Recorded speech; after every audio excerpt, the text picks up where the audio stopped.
Hey everyone, Anime Scar here. Season 2 is about to hit real hard. But before we jump in, we need to go back and see how it all kicked off in Season 1. This regular dude wakes up, but damn, he looks like he's in mad pain with tears streaming down his face. He glances around and sees people straight up clowning and laughing at him.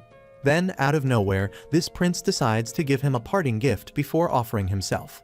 He tells the regular dude to bust out some magic, and the dude desperately tries to attack the prince. He throws his arms up, trying to shoot a massive flame at the prince, but all he can manage is a weak-ass flame that barely even scratches the prince. Everyone starts roasting his pathetic magic skills, and the prince can't believe there's a regular dude so damn weak. He's disappointed that's all the regular dude could muster. He remembers the words of this wise dude named William Bordeaux, who said that for a mage, the most important things are their lineage, talent, and smarts. But he tells the regular dude not to get it twisted because hard work is a major factor too, and no amount of that can make up for a lack of talent.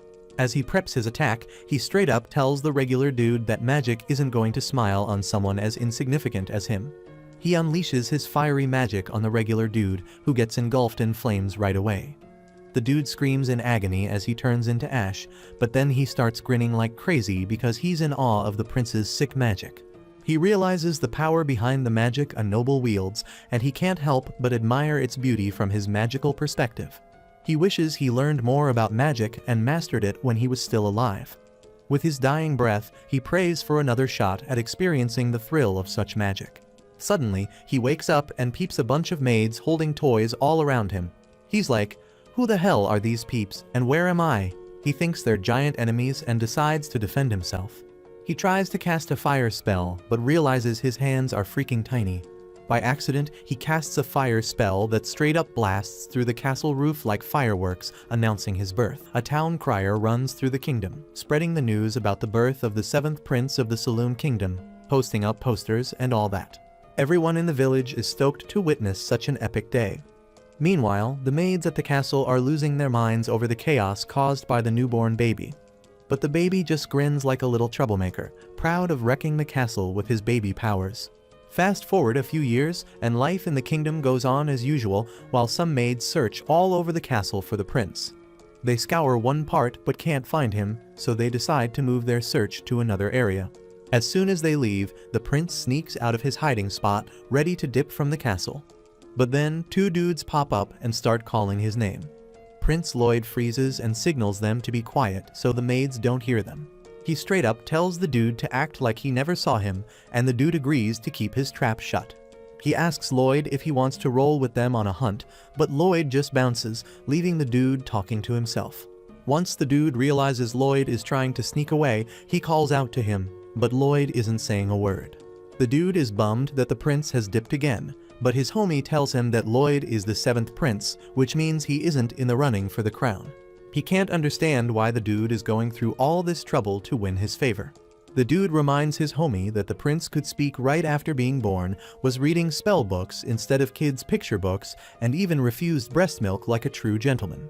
He thinks the prince is the reincarnation of the legendary sage William Bordeaux. His homie tells him it's straight up ridiculous to think the prince is a reincarnation of the sage. The prince rushes down the castle stairs and realizes the dude was right about him being a reincarnation. He remembers he was just a regular dude in his past life, but he has no clue because his memories are still intact. While the maids search for him in the castle, he wonders why he got reborn as some privileged 7th son in a royal family. Even though he was born into royalty, he isn't planning on chasing their glory ambitions. He's sticking to his ambitions from his past life and wants to see how much epic magic he can uncover in the palace. He steps into the royal library and gets hyped to see all those magical books stacked on the shelves. He's blown away by the collection because it beats the Magic Academy back in his old life. He grabs a book off the shelf and cracks it open, but bam, someone appears right behind him. Silpha snatches the book from his hands, pissed that he tried to escape from the maids. They start clashing swords, and Lloyd manages to hold his own against her for a bit, but eventually she pushes him back. He tells her he hasn't got a shot at the throne since he's the 7th, so he doesn't need any sword lessons. Silpha tells him there's more to life than just being next in line for the throne. She reminds him that as part of the royal family, he needs to know how to handle a sword. Teaching him sword skills has been her gig for the past 3 years, ever since she was put in charge of his education. Lloyd realizes Silpha won't let up on his training unless he steps up his game. They decide to get back to their sword practice, and Silpha notices that Lloyd is getting stronger every damn day. Lloyd isn't tripping about her compliment because he knows she's holding back. He's low-key using control-type magic to track Silpha's moves, so she's battling a clone of herself. He's straight up cheating so he can ditch the practice and get back to his books. They keep going at it, but Silpha still comes out on top. Lloyd realizes that even though he can copy her moves, she still outmatches him in arm strength, stamina, and height. Copying her techniques isn't enough. He's at a disadvantage and bound to lose. He decides to experiment with cheating to level the playing field. He uses magic to extend his sword length and boost his physical strength. He even uses levitation to make up for the height difference. He goes back at it with Silpha, and this time he can keep up. He's confident his magic enhancements will lead him to victory. They keep sparring, but Lloyd decides to play his trump card and pull off an unexpected move. He unleashes his trace magic, mimicking Silpha's every move, and tries to strike her from behind. Silpha looks hella surprised, and Lloyd is stoked because he thinks he's got it in the bag. But Silpha blocks his attack. She wonders if he's cheating, catching him off guard, and she knocks his sword out of his hands. She's surprised he thought she wouldn't catch on to his cheating game. She tells him he's mad skilled for trying to compensate for his weaknesses. She's shocked he can handle 2 spells at once, something most court magicians can't even pull off. She advises him not to rush his growth, but to take it at his own pace. Lloyd realizes she didn't notice his physical enhancements and control spells because he was juggling 4 spells at once. He decides to keep that info to himself so she doesn't get suspicious. Silpha takes him to the maid's bath, but Lloyd protests, saying he can handle his bathing. Silpha isn't letting him out of her sight because she knows he'll end up buried under a pile of books. Lloyd's bummed he can't read his book, but the other maids warn him that the library demon will devour him if he keeps being stubborn. Lloyd is surprised there's a library with a forbidden demon. The maids start telling the story of the demon named Grim, who wrecked the kingdom back in the day. It took a bunch of sages to seal the demon away in a book. Silpha thinks it's all just a fairy tale because she can't believe there's a book in the castle's underground library where the monster is trapped. Silpha thinks Lloyd won't be scared by that kind of story, but she's surprised to see him shaking. The maids offer to bunk with him for the night, but Silpha shuts them down, saying she's the only one who can handle that. An argument breaks out between the maids, and Lloyd takes advantage of the chaos to slip away. The idea of a forbidden underground library in the castle gets Lloyd all hyped up.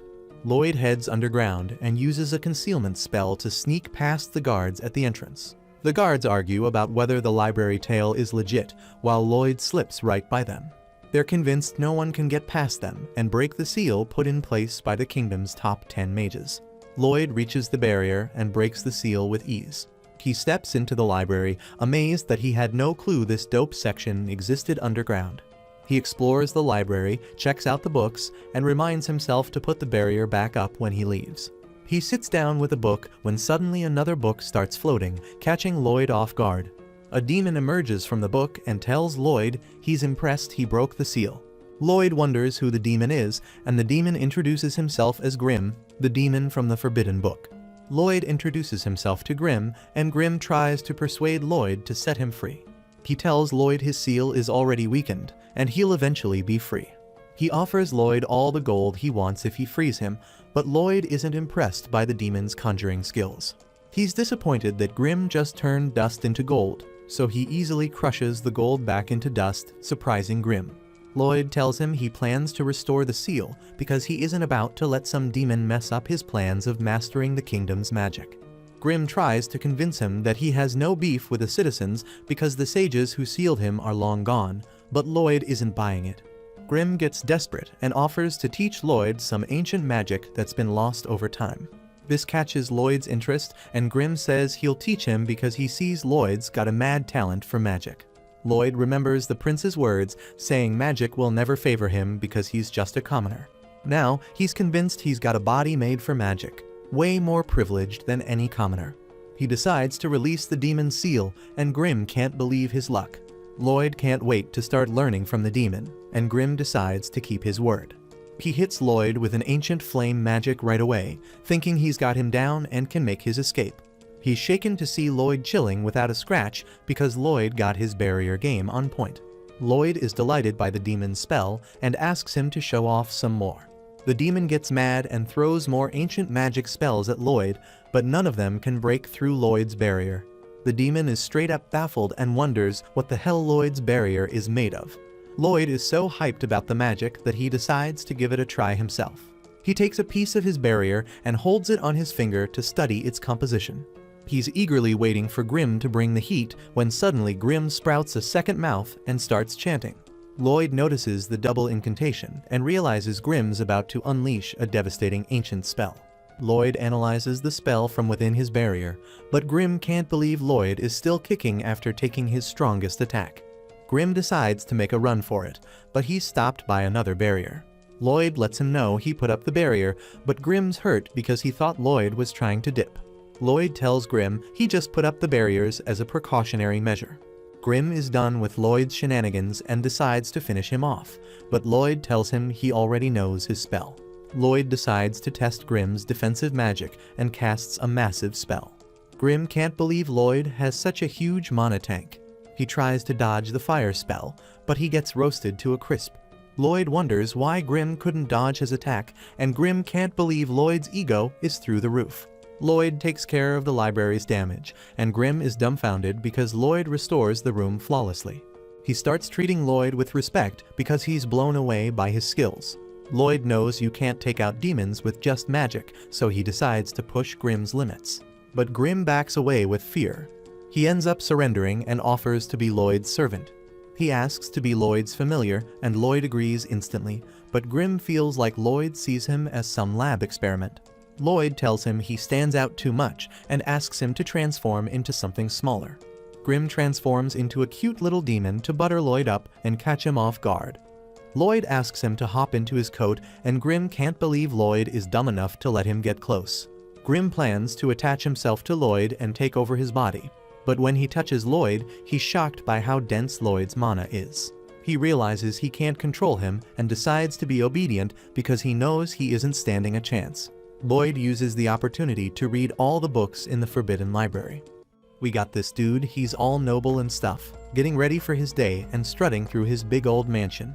In the library, Grim warns Lloyd that someone is approaching. Lloyd tells him to hide, and we learn that this noble is Prince Albert. This guy's got mad skills. He shows off his magic and blows everyone's minds by nailing the target dead on. People think he's going to be the next king with all that talent. Albert's got access to fancy places like this one, and sometimes he invites Lloyd to tag along. Lloyd can't use his magic much in the castle, so he's stoked when he gets an invite to the range. Now it's Lloyd's turn to show off. But he isn't interested in no throne, he isn't got to impress anybody. Plus, if he unleashed his true power, he'd get caught up in all the power struggles between the princes. Lloyd isn't feeling that. All he wants to do is research magic and live in peace. Grim wonders what he will do about the demonstration, so Lloyd explains that he will simply make his fireball curve so that they only graze the targets. Lloyd makes it sound easy, but Grim knows that's some next level skill right there. Lloyd starts blasting away, barely grazing each target. The crowd's all disappointed, but Grim's like they should have known how ridiculously hard it is to control magic like that. Lloyd doesn't even pay them any mind, though he's too busy thinking about how he can improve his technique. Albert seems like he knows something, but he keeps his mouth shut and tells Lloyd to hang out while he takes a break. Lloyd is on cloud 9. He's got so many things he wants to try out. First up, he wants to give that dual incantation a shot, just like Grim did. But Grim's all freaking out, saying it's impossible. Only demons with extra mouths can do that stuff. Lloyd thinks he's got a solution, though it works, but Grim's all shocked, saying no sane person would ever try to merge with a demon. Lloyd did just that. He tells Grim to go ahead and cast an infernal fireball. Grim declares that this will be a piece of cake for a demon of his caliber. But he freaks out when things don't go the way he planned. Grim is terrified and wonders what Lloyd did. Lloyd explains that it was just a spell stack. I compress incantations by reciting a bunch of them at once. Lloyd's able to cast spells way faster that way. And get this, he takes it to the extreme, casually dropping that he recited like 100 spells in each line of the incantation. Grim's straight up stunned, can't believe how chill Lloyd's acting. He points out that even as a powerful demon, he can only stack 2 or 3 lines at a time. Lloyd moves on to the next test and realizes he can talk out of both mouths now. Grimm's panicking, thinking Lloyd's going to pull off 2 advanced spells at once, but Lloyd shuts him up. Suddenly, this immense power surges through Lloyd as he unleashes the Infernal Fireball and Water Bolt spell. Grimm's panic levels hit an all-time high because he realizes Lloyd's mixing 2 crazy advanced spells.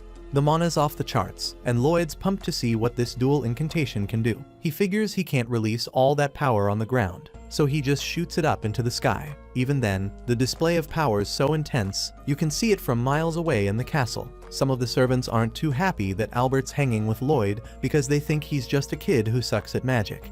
But Albert shuts them down. He reveals that Lloyd intentionally grazed all the targets perfectly. It was all part of the plan. Albert calls Lloyd a freaking genius.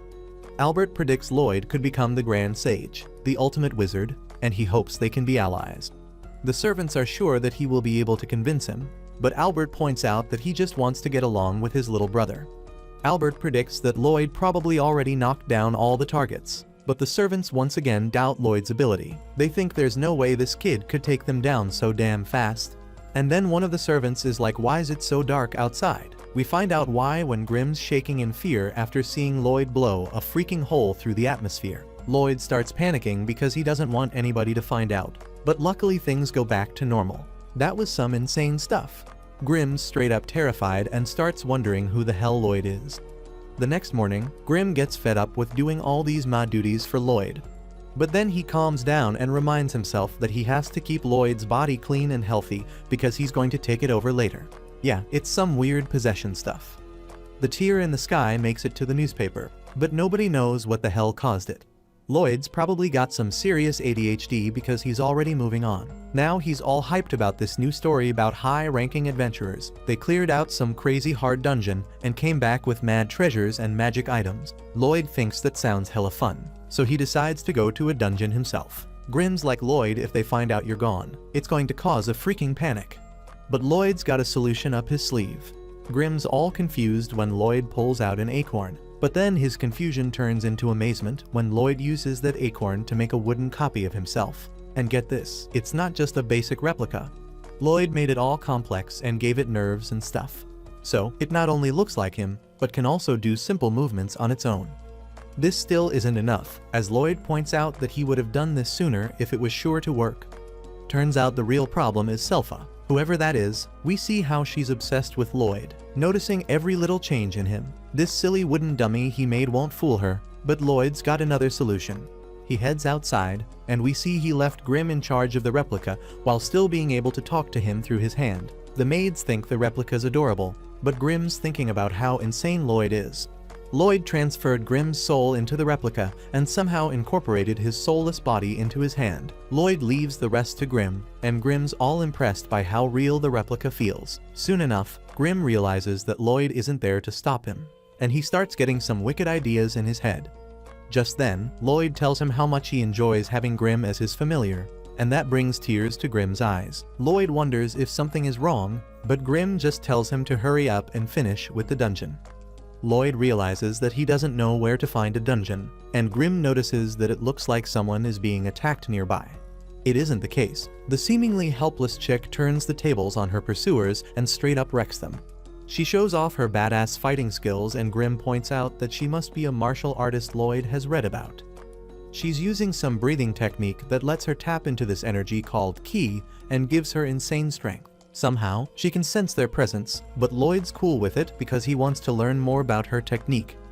He begins to panic, though, when Grimm points out that she might recognize him as the 7th Prince. Lloyd goes all quiet, and the girls think he's an enemy, so they start heading their way. Lucky for Lloyd, he manages to change his appearance just in time and introduces himself as Loberto. Lloyd used some spell that let him transform into someone he'd seen before. He combined his looks with this dude Albert, using some fancy dual incantation to come up with a whole new appearance. The girl introduces herself as Taowe, and Lloyd's all worried that she might be onto him because she isn't turning away. Turns out, Tao is freaking because she thinks Loberto's a total hottie. She spent her whole damn life training for this shit, escaped some dojo and became an adventurer in search of romance, but no luck so far because most dudes prefer them weak-ass priestesses. Her time has finally come. though, so she vows to make Loberto her boyfriend. She looks pretty busy, so Lloyd decides not to ask her to clear a dungeon with him, but she jumps at the chance when they enter a dungeon. Tao is eager to show him her fighting prowess, but our boy Lloyd is too busy obsessing over some glowing rocks. Tao was impressed by how much Lloyd knows about her breathing technique, and she explains that it's all about breathing when it comes to using a ki. You have to breathe right to fill your whole body with ki, and that's what lets you unleash superhuman strength. The problem is, it takes a ton of training just to start feeling the ki in your body. That is why Tao recommends that Loberto spend his time finding the key to her heart, but Lloyd just brushes off her cheesy joke. He surprises Tao when he starts using the breathing technique himself. He explains that he just copied her, but she warns that if he's not used to it, he will feel like his lungs are burning. But Lloyd, being his crazy self, keeps going with the technique, and he's shocked when he starts feeling that energy inside him. He gets all hyped because he knows he can use this power for sorcery. Tao decides that she will help him learn about keys and instructs him not to stop the breathing technique until they leave the dungeon. Back at home, Grim thinks Lloyd's nuts because he's got this comfy life, but Lloyd doesn't give. All he cares about is learning more about sorcery. Things are going smoothly for Grim, but he gets a shock when Sulfa shows up in the dungeon, blasting keys and taking down the boss. They get rewarded with a chest, but Tao's like, if this dungeon isn't big, the loot isn't going to be good. They check out the chest, and Tao is amazed to see that Loberto's already mastered the breathing technique in such a short time. She knows she hit the freaking jackpot. If she can get Loberto in on some student-teacher action, her guardian won't have a choice but to accept him as her fiancé. Tao was about to pop open the chest, but Lloyd's got to save her because it's got a deadly trap. Some monster dude jumps out, and Lloyd's like, is this the real boss of the dungeon? Tao isn't sweating this lick like it's a big deal, so she tells Loberto to bounce from the dungeon while she handles it. But the situation is way gnarlier than she lets on, so she apologizes to her boy and kicks him out of there. She admits she might have messed him up a bit, but it's better than him losing his life to the lick. Tao is dodging the lick's attacks, but she knows even a ranked adventurers don't get a chance against the lick. She isn't dumb enough to think she can whoop it, so she decides to buy Loberto some time to skedaddle elsewhere. Lloyd's still flying high from being launched by two, but he's bummed because he wants to learn more. Lloyd stops and wonders if he should head back. He's torn because he doesn't know why she kicked him out of the dungeon, so he asks Grim for advice. Grim isn't saying anything at first, but when he does, he just tells Lloyd to come home and save him. Back at the fight, things aren't looking too great for Tao because she realizes her life's about to be over. She tries to back off, but she's shocked when the lick starts talking. He explains how he chows down on adventurers' souls to gain their smarts and skills. He figures it isn't worth devouring Tao because her key technique is just weak-ass magic. But he's interested in Lloyd because of how quickly he reacted to the trap. Tao points out that the lick and Loberto are nothing alike. Most people brush off key techniques as a waste of time, but Loberto was impressed by it. The lick couldn't care less, so Tao throws up a barrier to protect the lich. But she keeps pounding on it while letting him know she's been training her key techniques since she was a little kid.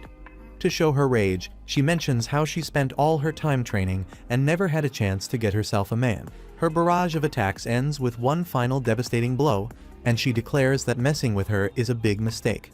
But Tao has drained all her ki, so she can't even move a damn inch no more. And that's when things get real ugly because the lick reveals he's still kicking. Tao went all out with her ki blast to wreck the barrier, but the lick lets her know it was a beautiful effort. Her full power isn't even worth a flick of his magic finger. The lick rubs salt in the wound, saying she wasted her life with all that training.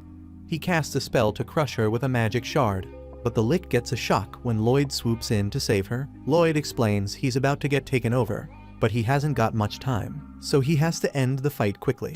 Tao isn't got a damn clue what's going on when Loberto shows up all serious and shit. Lloyd flies in behind the lick and is straight up shocked to see him bust out the breathing technique. Even the lick is like, what the hell? Because Lloyd pulls off an air class spell called Full Sprint without even chanting the incantation. The lick tries to attack him, but he's dumbfounded by how strong Lloyd's barrier is.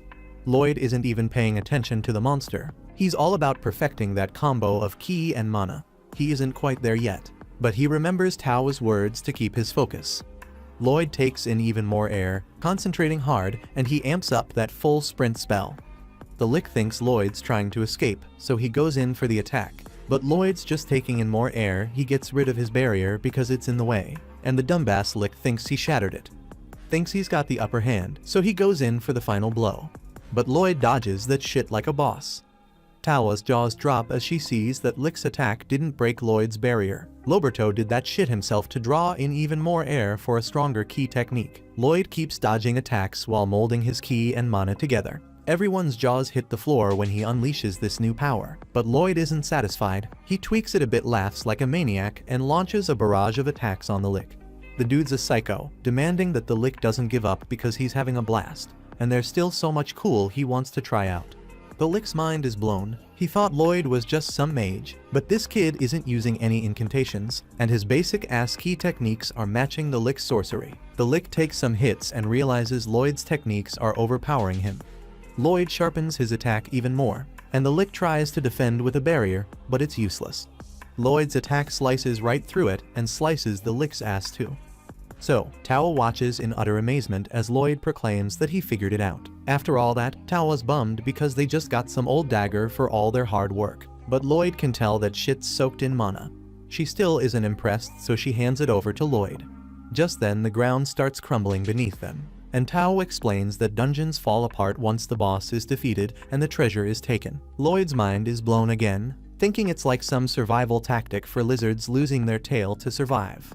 Lloyd figures out that dungeons chill underground until someone drops a magic item. Then the dungeon absorbs that shit and starts growing around it, collecting gear from all the losers who couldn't clear it, and when the dungeon senses it's about to get cleared, it offers up one of the items it gathered to survive. That shit's wild, but they aren't got much time left. Lloyd pulls the chest out of the ground like a boss, and they bounce right before the whole dungeon collapses. Lloyd stares at the closed-up dungeon, amazed as it gathers its strength underground, ready to become a dungeon again. Tawa gives props to Loberto for being an amazing mage, but she wonders why he busted out a ki technique at the end of the battle. She thinks it was because the Lick was talking to her. But Lloyd spills the truth and says he did it just for fun. Right then, Lloyd's got to dip because he remembers he's got to haul ass home. Tawa was thinking about how advanced that ki technique Lloyd used is, so advanced that she can't even touch it. So she declares that she will work out intensively to become a fascinating girl for the next time they meet. Lloyd says that he will train hard too as he leaves and hopes to become the kind of girl who can catch his attention. Then, she realizes she doesn't even know how to get in touch with him, but it's too late. Lloyd rolls up at home and flips out when he sees Grim all messed up. Selpha took the fake Lloyd for training, but she was shocked at how weak his ass got. So she promised to make him strong again. Now Grim's sobbing because he couldn't hang in there during the training. He's bummed that Lloyd was gone for so long just for some crappy sword. But Lloyd schools him and says it's a damn treasure. He soaks it in hot water and scrapes it to reveal that it's been treated with mana essence. Mana essence is hard to come by, and enchantment spells are difficult to do. They use mana essence to write magic formulas on weapons to make them stronger, but if that shit fails, both the essence and the weapon go to waste. Because mana essence is rare as hell, Lloyd decides to analyze the shit he scraped off the knife so they can make their own. He uses a purification spell to see what's in it, and it turns out to be oil silver, and something called hematite. That hematite is made from grinding a monster's core, so it's pretty rare, but they can get some from the dungeon chest. All they need now is oil and silver. Lloyd's pops gives him some silver coins, wondering what his son's going to buy with them. Lloyd and Grim head to their hideout and melt that silver down. After that, Lloyd makes a bet with Selpha. If he can land a hit on her, she has to hook him up with some oil. Lloyd pulls off some badass magic moves and gets ready to win that bet, but he loses track of where she's at. Selpha straight up shows her skills and takes the win in the fight. And get this, she's all cool about it and even hooks the dude up with the oil because she's just glad he isn't as weak as before. But Grim's spying on them, and he's pissed because she basically called him weak. He can't believe she managed to beat him, even without magic. So now he's wondering what kind of mage she really is. Then Selpha starts gushing about how impressive this 10-year-old Lloyd is. Kid's a total bad with both the sword and magic. So she predicts that he could become a knight commander when he grows up. Lloyd just thanks her for the oil, and she's curious what he's planning to cook with it. Lloyd and Grim head back to their hideout to add the oil to their mix, making some bad mana essence. Next, Lloyd asks Albert for some weapons to test his enhancement magic. Albert finds it hella cute how much Lloyd loves magic. so he asks his crew which one of them wants their weapon boosted by his adorable little. They all jump at the chance, but let's be real. It's because Albert practically ordered them to deep down. They aren't too thrilled because enchantment is mad tricky and rarely goes smoothly. Plus Lloyd's just a 10-year-old, so they're thinking he'll probably end up breaking all their weapons. Grim hears them doubting Lloyd and he's all fired up. He steps in and declares they're going to enchant the crap out of those weapons and make them unstoppable. Lloyd goes all mad scientist mode and shocks Grim by slapping on 3 layers of this enchantment called Boost Power. This kid's a straight-up maniac, filling every nook and cranny with spell formulas. The sword snaps like a twig because the steel couldn't handle all those spells. Lloyd realizes that enchanting is a tough job, but Grim's there hyping him up, telling him to keep at it. After a bunch of failures, Lloyd finally starts getting the hang of it. He heads back to Albert with 50 out of the 120 swords he got. He apologizes for breaking 70 of them, but deep down, he's stoked because he enchanted 80 of them. The only problem was he got greedy and added too many spells to a few swords, and well, they ended up toast. Albert's in straight up disbelief because even top-notch enchanters only have like a 10% success rate. It's so insane that the others don't even think Lloyd enchanted the weapons at all. They figure he just gave up after ruining 70 swords and returned the rest untouched. So the crew decides to lie and say the swords feel sharper. But one dude gets a shock when his sword slices his sheath in half. They don't know what to make of it, but the angry little Grim feels vindicated. Albert's amazed by one of the sickest swords, and Lloyd explains he wanted to see them in action. Perfect timing because Albert drops the bombshell they're going on a monster hunt. Right after that, we see Lloyd rolling with Albert.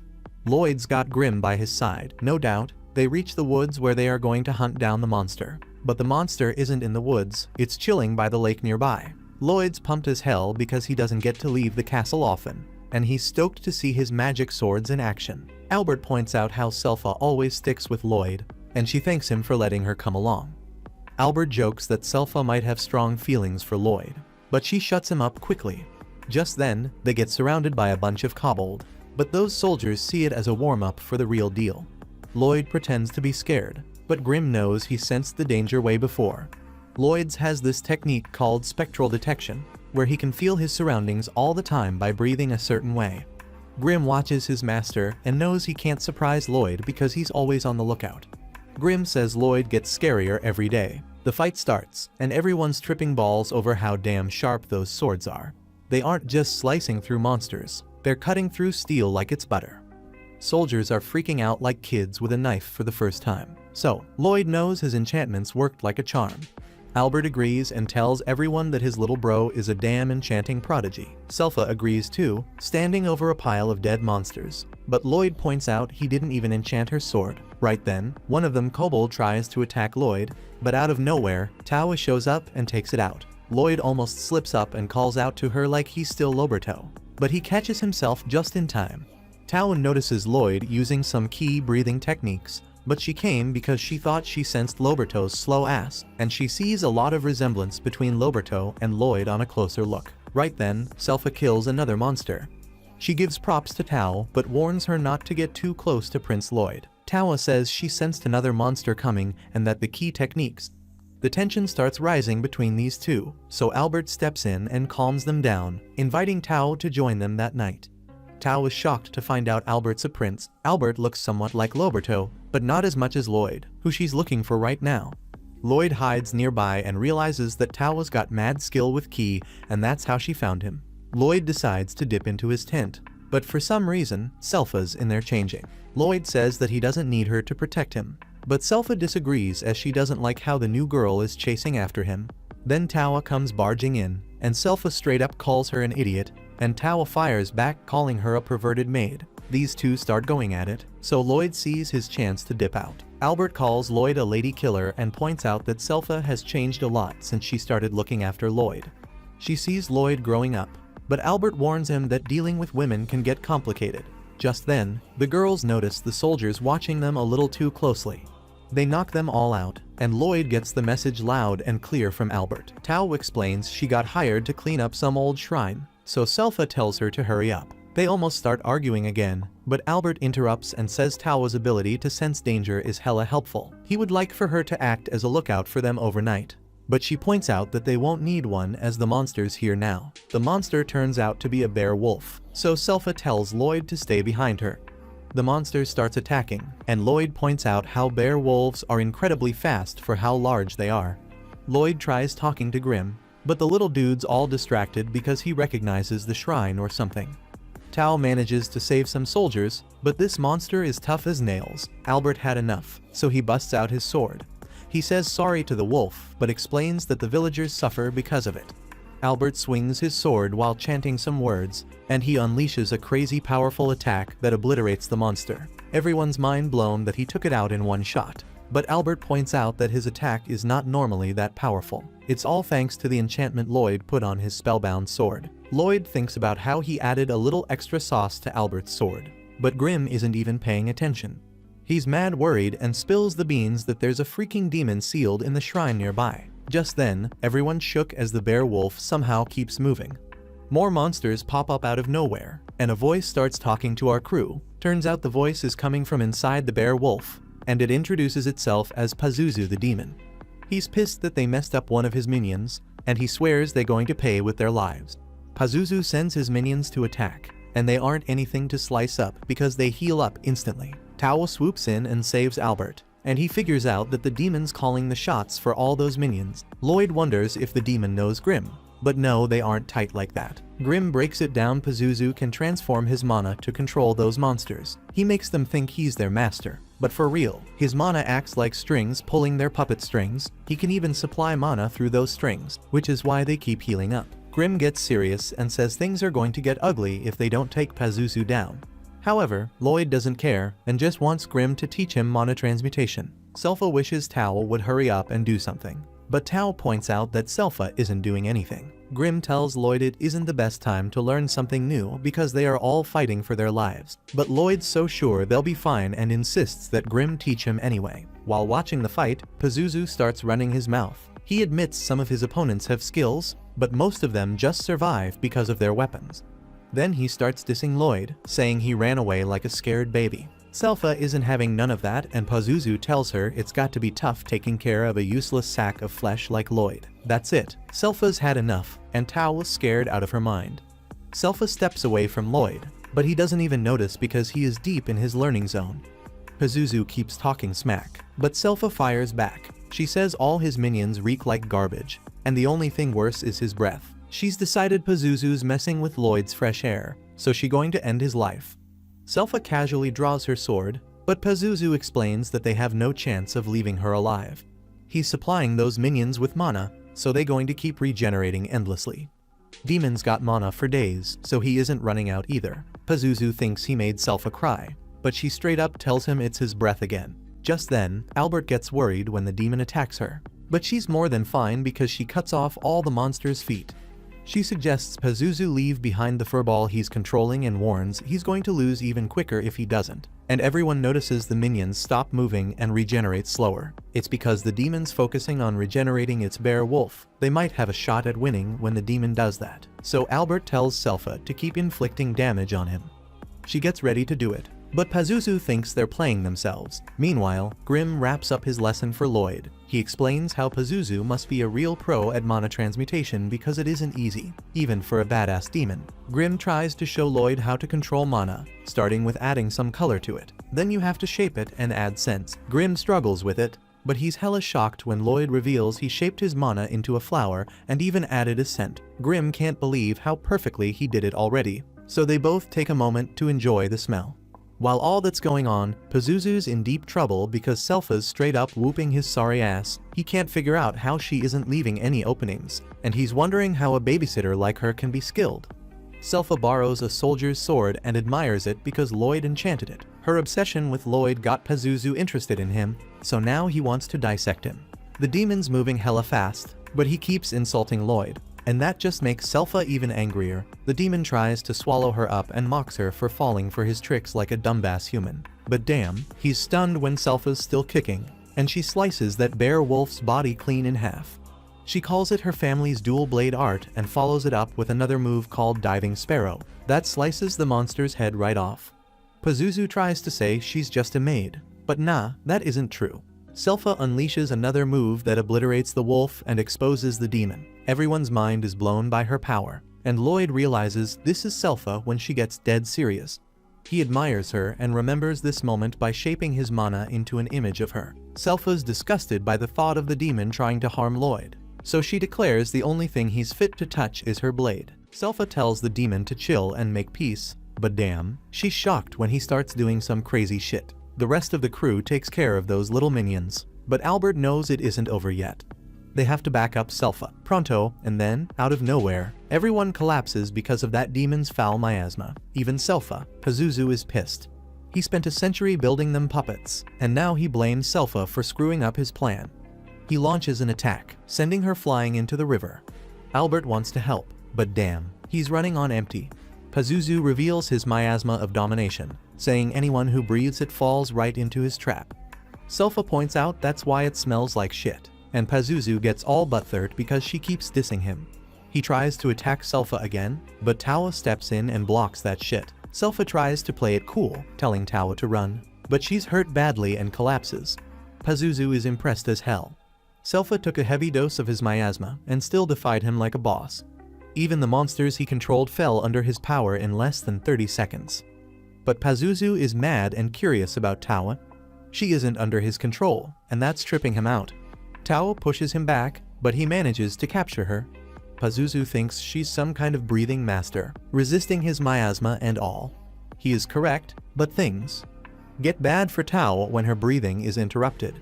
Pazuzu points out that she could have just run away, but this weirdo assumes that she stayed because she wanted to become his minion. She pushes the demon away and tells him she's waiting for a total hottie.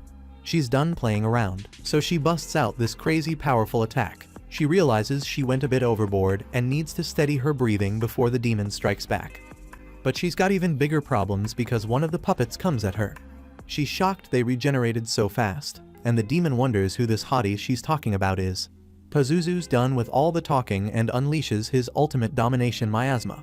He thinks she's going to be under his control for sure now. But Tawa realizes something big, that hottie she's been talking about. He's closer than she thought. She can still sense him through all of Pazuzu's miasma, and it gives her hope. Pazuzu is still clueless about who she means, so Tawa spills the beans. The hottest dude is coming to wreck him. Sadly, her time's up, and that puppet monster straight up devours her. Now Pazuzu's focus is all on Selpha. He thinks she'd make a sick addition to his crew of minions. He knows it won't be easy to get her under his control, but her strength makes it worth the effort. Pazuzu plans to drown her in miasma, and Lloyd figures that's how he controls the bear wolves. Pazuzu patted himself on the back, bragging about how he killed their folks and replaced them in the pups' minds with his miasma. He's feeling unstoppable, claiming nobody can defy his dominance. But then Lloyd calmly calls him out, saying Pazuzu's a piece of shit. And Pazuzu's mind is blown when he sees Lloyd moving around in his miasma. He demands answers, but Lloyd doesn't even know who he is. Pazuzu's even more shocked by that, but then he realizes Grimm is a demon too. He can't wrap his head around why a demon would protect a human, and Pazuzu straight up disses Grimm, calling him cute. He's ashamed of being a demon, or so he says, but Grimm's had enough. He's tempted to see Pazuzu torn to shreds. So Pazuzu sends his scary-ass demons to attack. But Lord is pumped because he wants to test out his new power to transmute shit. The problem is, there are a ton of monsters, so Grimm tells Lloyd he'll have to use up a big chunk of his mana. Lloyd figures out the right amount, and Grimm's amazed because he always struggled with that shit. Lloyd envisions something calm and warm, and Pazuzu's mind is blown again when Lloyd easily breaks his hold over the bear wolves. Grimm calls them all weak, but Lloyd points out that even he might have fallen under his mana's influence. Lloyd has one of the bear wolves spit out Tawa, and he's relieved she's alright. Pazuzu still can't believe how Lloyd turned all his mana into a field of flowers in a split second. He's convinced Lloyd must be some badass sorcerer. Pazuzu tries to control his minions again, but Grimm tells him it's too late. The bear wolves remember their monster pride and how Pazuzu offended their parents. The pissed off bear wolves attack Pazuzu, and Lloyd's blown away by their group attack. It's hella powerful, and no puppet could replicate that shit. Pazuzu shows he's still a strong demon and punishes the bear wolves for coming at him. He isn't regretful about killing their folks, and he insults them, calling them mangy mutts. Pazuzu's pissed now, saying this is what happens when someone defies him. He claims Lloyd's spells don't mean shit because they're useless against a demon. Lloyd remembers Grimm saying the same shit. Magic can't straight up eliminate demons. So Grimm explains it's because it's never happened before. Then Pazuzu starts bragging about showing off his true power now that he isn't feeding his minions with mana. Lloyd isn't even paying attention because he's too damn curious about why magic can eliminate demons. He figures demons must be hella tough to wipe out completely. But that just amps up this crazy kid's excitement to find out what it'd take.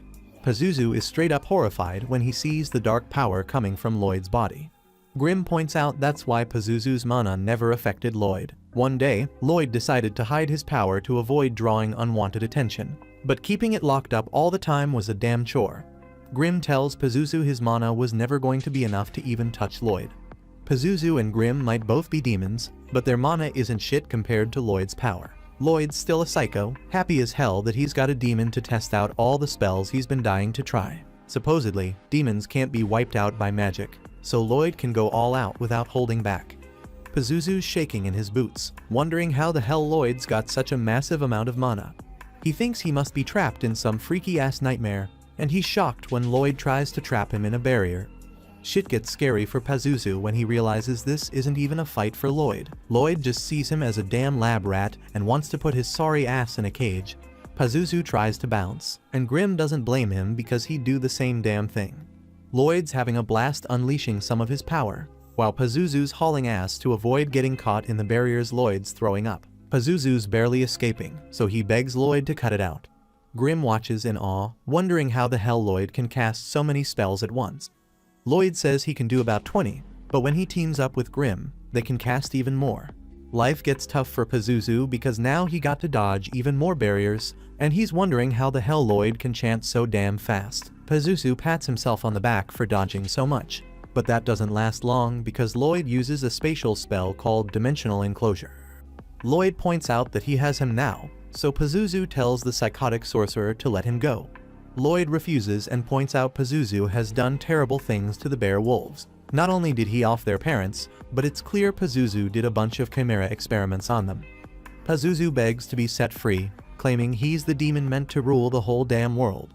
But that doesn't work, so he offers to boost Lloyd's status when he takes over. Yeah, that doesn't work either. So, then he begs Lloyd to chill out. He's never been hit with magic from someone as powerful as Lloyd, so he's scared as hell he might die. Lloyd tuned out this dude a while back because he's just spouting some crazy shit. Pazuzu keeps begging for his life, but it's too damn late because the magic's already going down. Lloyd figures he's cranking out 240 spells a minute right now. And damn, he's amazed by how dope it looks. So he decides to keep it up for another solid 30 minutes. But not even 5 minutes later, Lloyd's worried the demon might already be toast. Grimm explains that sorcery messes up demons like how shitty sounds and bright lights mess up us humans. But the sheer amount of magic Lloyd unleashed on Pazuzu fucked him up big time. Pazuzu's falling apart, thinking about how he spent a whole century raising them monsters. He was supposed to rule the world, but it all got shut down by some kid who wanted to experiment on him. Lloyd's already over it, which just adds insult to Pazuzu's injury. Then, out of nowhere, Lloyd's shocked to see everyone's already waking up. He can't let them find out about his insane power, so he bolts to come up with an excuse. Grimm tells Pazuzu that he's figured out people don't want to follow leaders who bitch about how hard shit is. They want to kick it with someone who's having a good time. Lloyd's always doing what he wants when he wants, so that's probably why folks flock to him. Grimm remembers to keep up his tough guy act and explains he isn't like the ones flocking to Lloyd. He's just building up his strength so he can get revenge on Lloyd someday. In this case, Pazuzu decides to trust his world domination dreams to Grimm. Grimm's down and happy to see Pazuzu's manas helping him recover a bit. Lloyd comes up with an excuse, telling everyone some dude named Loberto showed up, defeated the demon, and saved them all. Tao overhears and wonders where Loberto is. The whole town celebrates the return of the badass Prince Albert. They think Lloyd's a cute kid, but he isn't shit compared to the great Albert, and that pisses off Selpha. The king is impressed with Albert and wonders where the two adventurers who helped them are. Albert explains Loberto was never actually seen, but we get a glimpse of what happened to Tao. She got suspicious when she realized she was wearing Lloyd's poncho, so Lloyd just tricked her into leaving by saying Loberto was nearby. The king's Hela is interested in this Loberto person, but Albert shocks everyone by saying Lloyd did the most in the hunt. They only survived because of Lloyd's enchanted weapons, so Albert thinks Lloyd should be part of the royal succession. Everyone in the room is straight up dumbfounded because Albert thinks Lloyd would be perfect for the damn throne. The king points out that this would just create another rival for Albert. But Albert thinks that the throne should be given to whoever is most worthy, even if it's not him. He questions any decision that it exclude Lloyd just because he's young. But Albert makes it clear he isn't going to let himself be outshined either. The king's pumped about this crazy turn of events and asks Lloyd if he's down for the struggle. He wants to know if Lloyd's going to stand with his brothers in the quest for the throne. Everyone's mind blown by this epic moment, but Lloyd's just chills and declines calmly. Outside, this little dweeb's running around like a damn rookie and explains that one of the bear wolves followed them home. Lloyd thinks it's cute as hell and fluffy, so Grim gets jealous that he isn't getting the same reaction. Grim puffs himself up and casually jumps into the convo. Selpha shows up to see how much the bear wolf digs Lloyd, and Lloyd hides Grim in its fur. Lloyd's named it Shiro and wants to teach it all kinds of shit.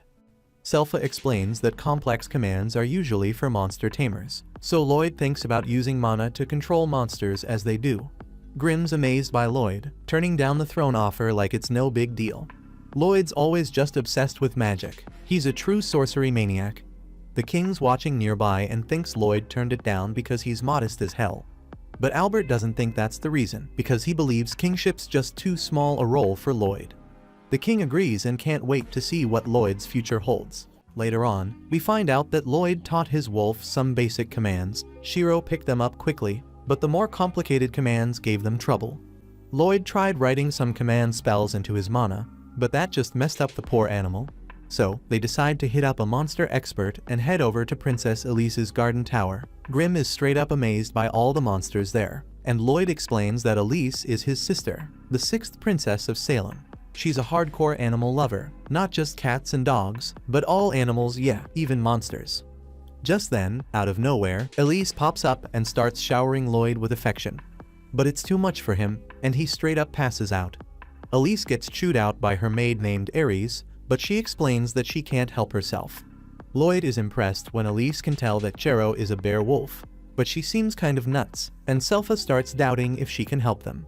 Lloyd wants to give her a shot, though, so he asks to see one of her monsters, and he's shocked when she reveals she already called one an upper-class Fenrir named Laru. Grim's mind is blown because that's a seriously high-level bear wolf. Lloyd can't wrap his head around how this monster slipped past his detection, but what's even crazier is that he has no idea when Elise gave the command. The Fenrir knew to creep up behind them and even snatched Selpha's headband. Elise gave it some complicated orders, and she did it without showing a damn thing. This gets Lloyd pumped, so he begs Elise to teach him how to talk to Shiro. Elise says it isn't going to be easy, but Lloyd likes it better when things aren't simple. She agrees to teach him, but she drops a bombshell when she says that the key to talking to animals is love. She claims that love helps him understand any monster, and to prove her point, all the animals in her tower come and give her hugs. Ares thinks it's a waste of time learning from Elise because she's just a natural, but Elise says anyone can learn. She gives another demonstration, but this time the animals go a bit wild with everyone. Selpha's shocked to see that Lloyd seems interested in love, and she daydreams about him asking her to teach him more. But in reality, Lloyd realizes that he's been trying to give orders to Shiro, while his sister isn't giving any commands to her animals. Instead, she's just sharing her will when she talks to them. Lloyd notices that her mana isn't coming from her hands, but it's flowing straight from her head to the animals. That means she can connect with them subconsciously through mana, showing them exactly what she wants. Lloyd figures out that instead of giving orders, he's going to try sharing a mental image of his will. Lloyd straight up pulls it off, and everyone's mind is blown when Shiro does the trick Lloyd was trying to teach him. Lloyd celebrates with Shiro, and Ares determines that he must be gifted. The technique he's using is exactly how monster tamers share their will. Selpha's impressed too, but she's a bit let down because it didn't go down the way she imagined. Elise isn't happy about it and says it's supposed to be about love, not all this complicated will sharing stuff. Lloyd breaks it down even more, and it just makes everyone fall head over heels for him. Lloyd is glad that he finally figured out how to connect with monsters, and Selpha declares that it's time he put that much effort into his sword training. Luckily for Lloyd, Albert shows up because he needs to talk to the boy. They start arguing about who's going to take Lloyd, and Albert says he wants to introduce him to someone. It's Lloyd's older brother, Diane, one of the 4 princes. Diane heard about Lloyd enchanting Albert's sword, but he shocks Albert when he says he finds it hard to believe. So, he wants to see if Lloyd's just full of it. Albert gives a little backstory about how Diane studied something abroad, which is why he's into enchanting. But Diane's done with the small talk and says he's got everything set up to test Lloyd's enchanting skills. As Lloyd starts the process, Diane seriously doubts he'll pull it off. Enchantments are already a tough skill, but Lloyd trying to apply one to a spellbound sword like Albert's is straight up insane. That's on a whole nother level than what they do abroad. Diane thinks he's got to teach Lloyd a lesson for lying, but he's dumbfounded when Lloyd finishes. Albert understands why Diane is shocked because even a newbie can tell Lloyd's technique is unique. Diane's speechless and wonders what kind of spell engraving Lloyd came up with. It's got reinforced strength, elasticity, self-cleaning, and even self-repair. Diane's skepticism quickly turns into hype because he realizes Lloyd might be able to help him achieve his ultimate dream to create the ultimate spellbound sword. Regular enchanted weapons can't even compare to what he's got in mind. Diane wants them to engrave the spell into the weapon while they forge the steel. That way, they can use more advanced magic than usual. They'll create a super weapon that only an enchanter and a smith working together can make. Diane spills the beans that he was always super into sorcery when he was growing up, but it didn't work out because he sucked at it. But spellbound swords are dope because anyone can swing them and they can do some badass magic type stuff. His goal is to make their country a place where everyone can use magic by swinging spellbound swords. Lloyd isn't too concerned about all that, but he's damn interested in the production process. Lloyd agrees to help, so Diane explains he wants a sword that shoots fire when swung. To make it happen, Lloyd suggests using the enchantment called Pyrolance. The problem is, the casting formula for that requires 14 parts, but a spellbound sword can only hold a max of 5. Lloyd's solution is to compress that formula into 2 parts. He compresses it and gets ready to apply it to the steel Diane's foregoing. But both of them are shocked because just the application shatters the steel. Lloyd tries to brainstorm some solutions, but the steel keeps breaking. Lloyd feels crappy because he wasted so much mana essence, but he can't figure out what's going wrong. That's when Grimm notices something about the mana essence and brings it to Lloyd's attention. Diane encourages Lloyd to keep trying since he got a bunch of mana essence for cheap anyway. Lloyd purifies the mana essence and finds out it barely has any hematite in it. Enchanting spellbound swords require a higher concentration of hematite, but this stuff, made from monster cores, is pretty rare. Diane hasn't got any, so Lloyd figures he's got to sneak out and hunt monsters in a dungeon again. Just like that, Selpha comes up with the idea herself for them to hit up a dungeon. Lloyd mentions that a prince like him isn't allowed, but Selpha explains that the king changed his mind after the monster hunt incident. He thinks Lloyd should broaden his horizons by seeing the bigger world. To kick off this journey, they head to the Adventurers Guild so Lloyd can register as an adventurer. The receptionist, Katarina, has Lloyd fill out some paperwork before touching a crystal ball that'll measure his strength and assign his adventure rank. Lloyd's familiar with crystal balls for measuring abilities because he used one when he ruled at the Magic Academy in his past life.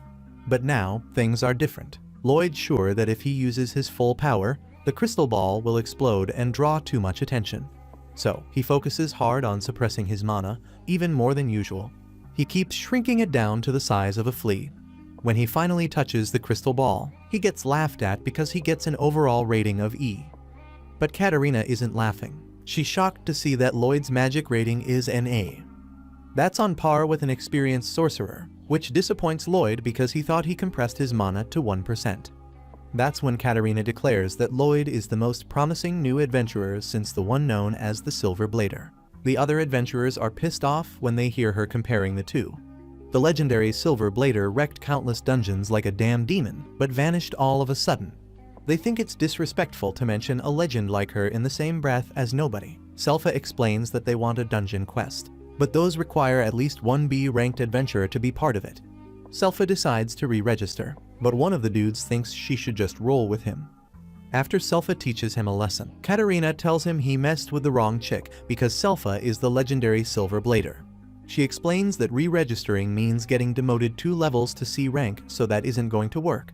Just then, Tawa shows up, offering to help out.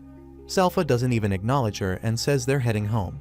But Tawa insists on helping and says she went from dungeon to dungeon looking for Loberto. Hitting up all those dungeons made her strong enough to rank up. Now Tao offers her help in exchange for getting a date with Albert. Katarina suggests a dungeon quest while Selpha returns Lloyd's cloak.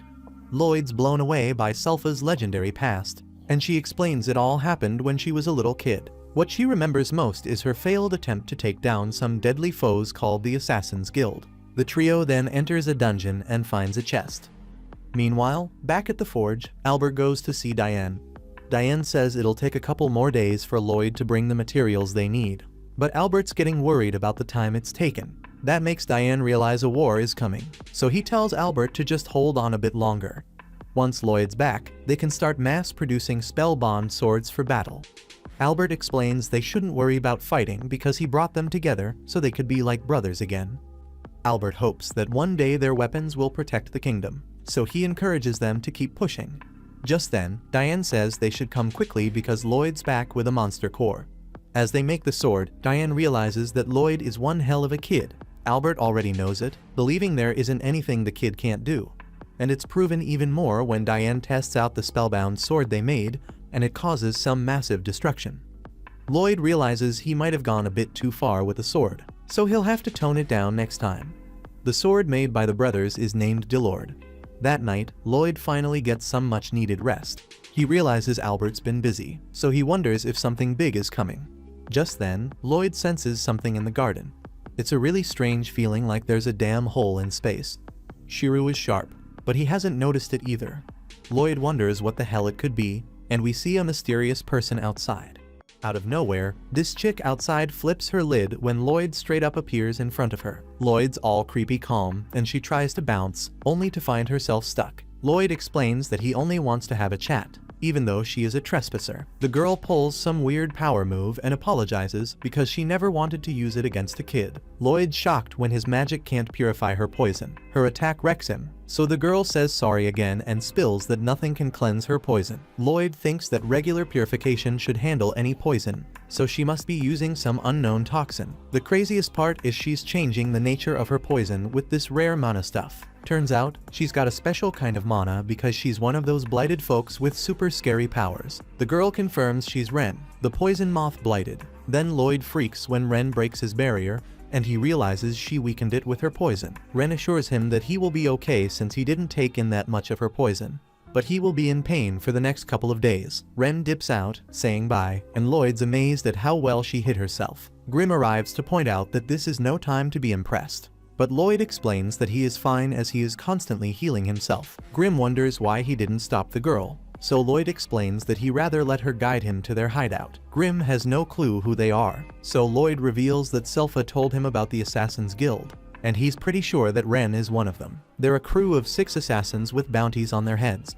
But what gets Lloyd hyped is that each of them has their special powers. Lloyd tracks Ren's location, and Grim can't believe he can detect that undetectable girl. Lloyd's like, her presence is like a rip in space, so it's easy to follow. Lloyd goes after Ren, and Selpha shows up late to the party elsewhere. Ren gets chewed out for not taking out the person who spotted her. But Ren spills that she did get some info. Turns out they're producing spellbound swords, so it looks like they're gearing up for war. But one of the assassins is not feeling it. He tells Ren to stop acting like their leader Jade because he's long gone. Ren argues that Jade's coming back, but they're interrupted because someone's watching them. Lloyd shows himself, and Ren's shocked because she thought he was still poisoned. The assassins heard rumors that Lloyd acts all ordinary, but he's secretly super powerful. But none of those matters because Lloyd found them, and they are not letting him leave. This crazy kid hears that and straight up drops his barrier, and Grim's wondering how much crazier he can get. Lloyd explains that he's facing opponents with unique abilities, and it would be a shame if he didn't get to sample them. Lloyd uses his traceability to copy Tao's fighting style and tells the assassins to come at him. He takes down the first challenger, and the dude's impressed that he knows martial arts. Lloyd can tell this guy's mad flexible, and the assassin reveals he can contort his whole body to fit through tiny spaces. The dude is like a freaking rat, so he's called Babylon, the giant rat blighted. Lloyd's mind is blown because this guy's body is straight up unique, but he doesn't have time to admire it because someone sneaks up on him. That guy says, "Sink," and Lloyd's shocked when he feels hella heavy. His name's Crow, the dark raptor blighted, and the mana in his words makes him the Cursed Bladed. Next up, the big dude swings, but Crow's the one in shock because Lloyd uses raw strength to break his curse. Lloyd gets caught in a trap, and the big dude introduces himself as Galilea, the Spider Blighted. He can transform the mana around him into sticky stuff like a spiderweb. Lloyd manages to bust out and admires how their abilities match up to the rumors. Then this girl attacks, but Lloyd dodges her hits like it isn't anything. But the crazy chick stabs herself in the leg, and somehow Lloyd feels the pain too. She's Talia, the 100 Pains, and she can share damage with anyone she sees. She's the Pain Blighted, and Lloyd's like, damn, how the hell does that work? Intros are done, and Talia's all pumped because she thinks she taught Lloyd fear, but she's shaken when Lloyd reveals he isn't scared. But here's the real shocker. Lloyd heals both their stab wounds in a flash, even though they were deep. This kid on another level, wondering what would happen if he hurts Talia. When he heals himself, she gets healed too. So he's thinking if he messes her up, he'll feel it too. Lloyd uses magic to make blades out of some ratty cloth and copies Selpha's fighting style with Chaz. Now this little psycho tells the assassins to get ready because he wants to see how they defend. The assassins start freaking out because he looks just like this swordswoman who traumatized them before, and they are straight up terrified. Lloyd starts his attack, and the assassins are in complete shock seeing how skilled he is with swords and martial arts. And the real kicker? They heard Lloyd was just some magic prodigy. Lloyd damn near slices Babylon in half, but he's tripping when the giant rat relaxes his body at the last moment to spread out the damage. The other assassins try to jump Lloyd together, but they end up messing each other up instead. Lloyd goes all out on Babylon, moving so fast that Babylon can't even say stop to make him halt. Then Lloyd hits him with a twin sparrow attack, and all Babylon can say is ball. Lloyd wonders if he would have ended up bald if Babylon said the word, but he's glad he didn't have to find out. Galilea is out for revenge, but his web gets stuck to everything, and he puts Talia in a tight spot. Lloyd goes after Talia next, but she spills the beans that if he hurts her, he'll feel it too. She thinks he'll back down, but she's shaken when Lloyd's excited to see what that pain's like. Lloyd sends her flying, messing them both up big time, but Lloyd's just stoked it worked. Then the big guy traps him in his webs, but Lloyd slips out of his grip and lands a massive thunder punch. From this point, Lloyd's bleeding from his mouth, so he looks even crazier when he tells Ren to show him her poison again. Galilea tells him not to push her because she can't control her poison mana too well, and if she uses it, they'll all get caught in it. Lloyd realizes none of them seem to have great control over their powers, and Galilea confirms this. He explains if they could control them, they might not have ended up as outlaws. In his rage, Galilea attacks Lloyd, but Lloyd easily shuts him down. Ren tries to save Galil as he's screaming in pain, but Lloyd stops her too. She's all about getting revenge for what Lloyd did to Galilea, but Galilea reveals he's doing just fine. Actually, better than fine because his mana seems to be in check. For some reason, everyone's shocked when Lloyd spills that he engraved the spell right on Galilea's back, so he can control his power. Lloyd admits he's never engraved a spell on someone's body before, but he's glad it worked. Galilea breaks down as the curse finally ends, but Lloyd points out it's more than that because now he can control his mana like a boss. The others watch in awe, so Lloyd tells them it's their turn. He engraves them too, and they're relieved to finally have control over their mana. Crow's nests, crying tears of joy because it's been way too long since he could talk normally. Everyone's celebrating, but Ren is acting like she doesn't care. She claims she's crying for a different reason, but she can't hide her happiness about being able to wear whatever she wants without her poison wrecking her clothes. Lloyd's glad things are looking up, but Ren isn't feeling it when Lloyd's allowed to join their crew. The others remind her they owe everything to him and insist she get ready for the welcome party. Ren tries to call out that he mass-produced weapons of war and snuck into an assassin's hideout. She thinks Lloyd's too damn wild to roll with them, but Grimm sets the record straight. Lloyd was just messing around when he pulled off those stunts. Now that they have control over their powers, Lloyd's all about seeing what they can do, but Galilea wants some answers before they let him in. Lloyd's chill about it, but they insist on spilling their backstory. Lloyd isn't really into the history of the Assassin's Guild, but that changes when Galilea starts talking about their leader. This cat, Jade, goes by the name Phantom Blighted and can teleport.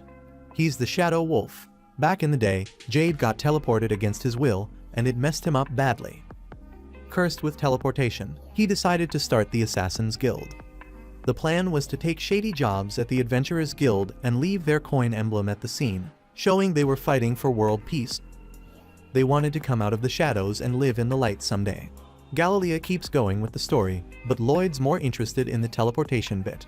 Galilea explains that just when things started looking up, they heard the Lord of Lords was getting ready for war, and something happened to Jade. Suddenly, an envelope appears out of nowhere, and they're all shocked.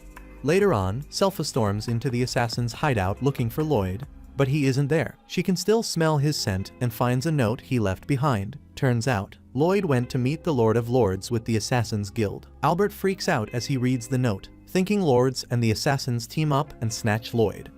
Diane calms him down, and they agree starting a war isn't the answer.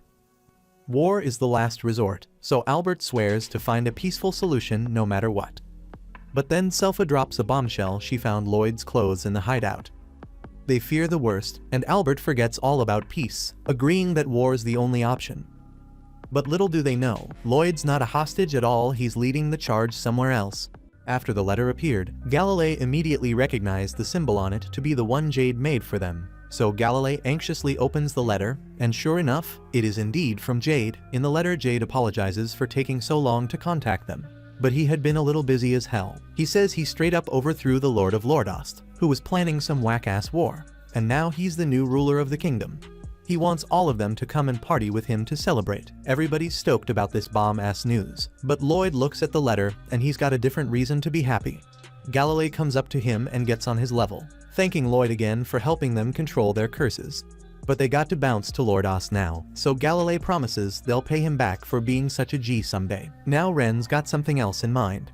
She wants Lloyd to roll with them to Lordost's kingdom so he can put a spell on Jade to keep his blight in check. Lloyd doesn't have a problem with accompanying them, but he asks if Ren knows where this letter came from in the first place. It just appeared out of nowhere, which means it was accurately teleported here from some other place. Teleportation magic is still a huge mystery in this world. Isn't no one just randomly figuring out how to use it? So there's only one legitimate explanation. Jade must have control over his powers after all. It wouldn't make sense for him to straight up lie about that. But here's the deal, they can't be sure if what was said in the letter is true. It might be a trap if they roll to Lordost now. But Ren's still holding on to the belief that Jade would never backstab them. She's all like maybe he learned to control his powers on his own. If that's the case, Lloyd doesn't have to tag along for the reunion. He's going to roll anyway because he's hyped as hell about teleportation magic. Ren wants to trust Jade, but she can't help but worry about what might go down if shit messed up over there. So Lloyd tells her to chill the fuck out because if things go south, he's got their backs. He can handle any trouble that pops up. Galilei is once again singing Lloyd's praises for being so damn cool to them.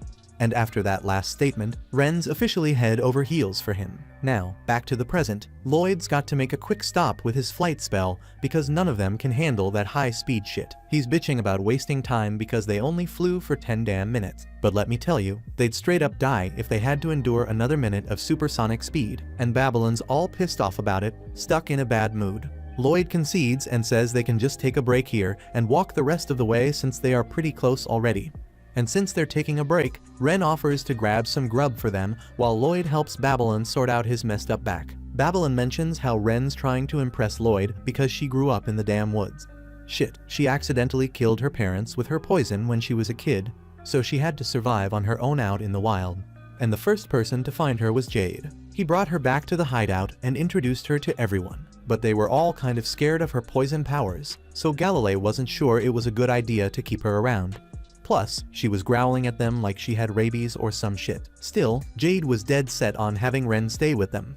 But when he hugged her, she released a whole bunch of poison, and he straight up collapsed. Even after that near-death experience, Jade still wanted Ren to be part of their family. He asked everyone to help take care of her, and since he insisted so damn much, Galilei offered to be her teacher, while Crow and Talia whipped up some clothes. That's when Ren got to see what it was like to have a family. Eventually, Jade came up with a spell to put on her clothes, neutralizing her poison mana. Finally, she could live a somewhat normal life around other people. Jade acted like a big brother to her. And damn, when Lloyd hears all this, he's hella curious to meet Jade. That's a big deal because he hasn't shown interest in anyone before. Finally, Ren comes back from her hunting trip and brings whatever the hell this is. She puts in effort, but nobody wants to touch her nasty ass food, so Babylon asks Crow to use his curse speech to make the food taste good. He's about to do it, But then Ren punches him in the gut with her poison because she doesn't want him messing with her food. Talia tries to reason with her and reminds her that Lloyd's a prince, so this shit she made probably isn't his style. But damn, she's dead wrong because Lloyd's scarfing it down without a second thought. It isn't the worst thing he's ever eaten, considering his messed up past life and all the nasty shit he had to stomach. The others get the courage to try it after seeing Lloyd dig in, and the food might look nasty, but it isn't half bad once you get used to it. Ren did a damn good job considering she never had a chance to practice cooking with her poison powers, so everyone ends up digging Ren's food, and she hopes she can share it with Jade someday. Now we flash back to a time when Jade comes back to the crew with some news. The guild's thinking about reconsidering the bounties on their heads, so the whole squad starts celebrating. They might just be able to rejoin society now that they aren't outlaws anymore. Jade tells them not to get their hopes up because the guild's still just thinking about it. But it's a step towards a future where they're accepted for who they are. And that's enough reason to party. Jade's grateful to have such dope-ass friends, but he's feeling guilty about something, so he gathers everyone's attention to confess. Turns out, he isn't just some random dude. He's the third prince of Lordost. He's nobility, and he admits he approached them to use them for his own goals. Lordost is ruled by his evil-ass family who's always thirsty for war. Jade was desperate to find a way to stop them from kicking off a pointless war, so he formed this crew. He expects them to be pissed at him for manipulating them, but they don't give a damn about his initial motives. They pretty much figured he had some royal blood with the way he carried himself, but Ren had no clue, so she's losing it trying to process all this info. While Ren's still catching up, the rest of the crew tells Jade that they all have their own messed up stories that brought them here. They aren't pleasant backstories they usually talk about, but at the end of the day, regardless of his motives, he's family to them. He could have kept his mouth shut and they wouldn't have questioned him. But now that he spilled the beans, they're down to help him take out the Lordost family if he wants. But nah, he isn't into that because it'd be messed up if the guild found out they assassinated folks based on personal grudges. The whole bounty reconsideration would be cancelled, and they might even raise the bounty if they get involved. So he wants to handle the Lordost family on his own. Jade always saw the Assassin's Guild as his real family, and he'd love nothing more than to stay with them forever. But he can't just stand by when Lordost's about to start a war. Since he'll be bouncing soon, he wants them all to make a promise with him to keep the Assassin's Guild going, even if he doesn't make it back alive from Lordost. And if he doesn't make it back, that means he's successfully taken over Lordost and become the new ruler. So he vows to make that place a spot where the messed up can live free. After hearing the story, even Grimm is convinced that Jade must be one hell of an awesome person. Once they finish grubbing, they continue their short-ass walk to Lordost. But Lloyd was straight up knocked out along the way, so Galilei got to carry him. As they keep walking, Ren steps up in front of the crew and shares her concerns. She doesn't think Jade would betray them, but there's a chance the Lordost family got him twisted and made him do some shady shit. So she thinks they should let Lloyd rest here while they go scope out the area and make sure it's safe. Galilei agrees and slaps Lloyd awake before turning to Grimm and asking him to watch over Lloyd while they're gone. But Grimm doesn't think it's such a bright idea because Lloyd's practically invincible, even when he's knocked out. But if they go into Lordost alone and shit hits the fan, Lloyd's going to be pissed at him for letting them get in trouble. So he's rolling with them. They arrive at the castle, and there's a damn party going on, just like Jade mentioned in his letter. Grimm doesn't sense any hostility from the folks here, so he figures it's safe to go get Lloyd and bring him back. Now that Galilei thinks about it, he remembers Jade being interested in Lloyd for some reason. But before he can spill the beans, they get spotted by a castle staff member. The dude recognizes them as the Assassin's Guild, but instead of freaking out, he takes them down to the banquet and announces the arrival of the guests of honor. Seems like there was nothing to worry about after all. Grimm's about to fly back to get Lloyd, but Ren's getting all jittery because she's about to meet Jade again, so she asks Grimm to stick around with her a bit longer. Finally, Jade shows up in the banquet hall, and they're all stoked to see him, but damn, he's got a whole new look that throws them off. Jade decides to change back into his regular clothes because he's with friends, so he snaps his fingers and teleports them into his body. The others are straight up shocked that he's fully mastered his powers. When they ask how the hell he did it, he just says he practiced like crazy until he got it down. Ren steps up to finally talk to him again, but she's so overcome with emotions that she can't find the words to express herself. Unfortunately, Jade's done playing nice, and he switches up the whole damn mood in the room as all the guests turn evil. Jade somehow pulls off some cursed speech trickery and slams them all to the damn ground. He straight up announces to the crowd that they can take their pick from the blighted peeps he lured in. Dude don't even give a damn about remembering their names. But before shit hits the fan, Grim unleashes his powers and attacks Jade, buying enough time for the others to dip. Grim seems to know what the deal is with Jade, but before he can spill the tea, Jade teleports behind him and kicks Grim across the whole map. Grim luckily crash lands right next to Lloyd, and once he wakes up, he starts spilling the beans about some messed up stuff that went down with the Assassin's Guild members. Back at the castle, Ren confronts Jade, still holding on to a tiny bit of hope that there's some legitimate explanation for this madness. But her hopes get crushed when Jade reveals that everyone there is possessed by demons he brought from the netherworld. And get this, he isn't even really Jade. Nah, he's a damn demon named Gisarm, wreaking havoc in Jade's body just so he can have his teleportation powers. He straight up says the real Jade is dead because he took over his body. This sick bastard took pleasure in messing with Jade's mind for months, and the only thing keeping Jade going was his love for his crew. Demons dig blighted peeps' bodies as hosts, so Jade knew Gisarm was coming after his friends if he took over his body. So instead of letting that happen, Jade chose to end his own life with his own hands. If he succeeded, both he and Gisarm would be 6 feet under. But nah, Gisarm couldn't even let the man die in peace. When Jade was about to kick the bucket, Gisarm just healed all the damage in an instant. The other demons are getting restless about taking over a blighted person's body, so Gisarm grabs Ren and sarcastically warns the demons to watch out because she's got some deadly ass poison that killed her parents at birth. Even though they're all seething with anger, they can't do jack shit to stop Gisarm. Homeboy inspects Ren's body, planning to take her over, but he pauses when he spots the spell Lloyd had put on her. He's pissed as hell that someone would dare to mark his property, so he uses some cursed speech to force Ren to spill who did this. Ren, fueled by sheer willpower and loyalty to Lloyd, resists the urge to rat him out at first, but Gisarm keeps screaming in her face, demanding to know who gave her that mark. Out of nowhere, barriers pop up around all the Assassin's Guild members, and a freaking massive death laser obliterates everything around. But the one who cast the laser is Lloyd, and he looks like he's pissed. The demons are straight up terrified after witnessing the insane power Lloyd just dropped. But before Lloyd goes into full-on rampage, he heads over to check on the Assassin's Guild crew. He patches up Ren's injury and tells them Grim already filled him in on what went down, so he wants them to bounce ASAP. Since the demons are targeting the guild, it makes zero sense for them to stick around and get themselves killed. That's why Lloyd orders them to scram so he can handle the rest on his own. Ren protests, but Galilei shuts her down and grabs her, so they can make a run for it. He knows Ren feels she should stick around to help, but they'd just be in the way. Plus, they're no match for Gisarm. It's best if Lloyd takes care of things. At the same time, the demons are still lost in it, convinced Gisarm was wiped out by Lloyd's blast. But then Gisarm teleports back up to the surface and, furious, orders the other demons to chase the Assassin's Guild immediately. They're crazy good at hiding, so if they get away, Gisarm might never track them down again. Not letting them escape, Lloyd fires off several more death lasers, blasting every demon in the castle grounds except for Gisarm, who manages to teleport out of harm's way. A couple of demons try to ambush Lloyd while he's distracted, and Gisarm seizes the chance to unleash his cursed speech, telling Lloyd to kick it. Lloyd sees it coming and has already set up a barrier to block the attack, but to his shock the spell slides right through his shield.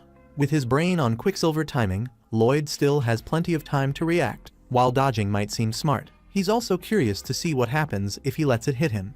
But before he does something reckless, Grim forces him to dodge the cursed word, and it collides with one of the demons, killing it on the spot. Lloyd then uses his analysis magic to review the aftermath, and it turns out the death spell wiped out even the demon inhabiting the body, its death ultimately caused by cardiac arrest. Grim's telling Lloyd to bail on fighting Gisarm cause it's way too damn dangerous. Gisarm's magic doesn't even need a spell, it just taps his mana and creates an effect on its own. Kind of like Crow's cursed speech, but way more refined. When using a normal spell, a barrier can block its effects, but when an attack comes straight from raw mana, the barrier acts more like a net. Solid blows are blocked, but mana just slips right through. If they were dealing with someone like Pazuzu, Lloyd could easily crush any attack he threw, but Gisarm's mana could actually pierce Lloyd's heart if he isn't careful. Gisarm looks down at the demons that survived Lloyd's death ray and shows nothing but contempt for them. Grim explains to Lloyd that demons are ranked in 10 classes, so the ones down there are 10th class, basically trash. For reference, Pazuzu was an E-class demon, and Grim himself is a 3rd class demon. Lloyd figures that would make Gisarm a 1st class demon, but it's actually far worse. Gisarm is demon royalty, a demon lord. His power is so monstrous that even 100 1st-class demons wouldn't stand a chance against him. Lloyd might be amazing, but Grim believes even he is outmatched this time and orders everyone to scram. Yet Lloyd keeps flying closer to Gizarm instead. Gizarm then asks who Lloyd is, and he introduces himself as the 7th Prince. Gizarm vaguely recalls something from Jade's memories about wanting to meet Lloyd, though he doesn't bother remembering the details. Lloyd admits he'd have loved to meet Jade, but now he's never gonna get the chance because of Gizarm. Gizarm fires back, upset that Lloyd just showed up and started blasting his minions and wrecking his base.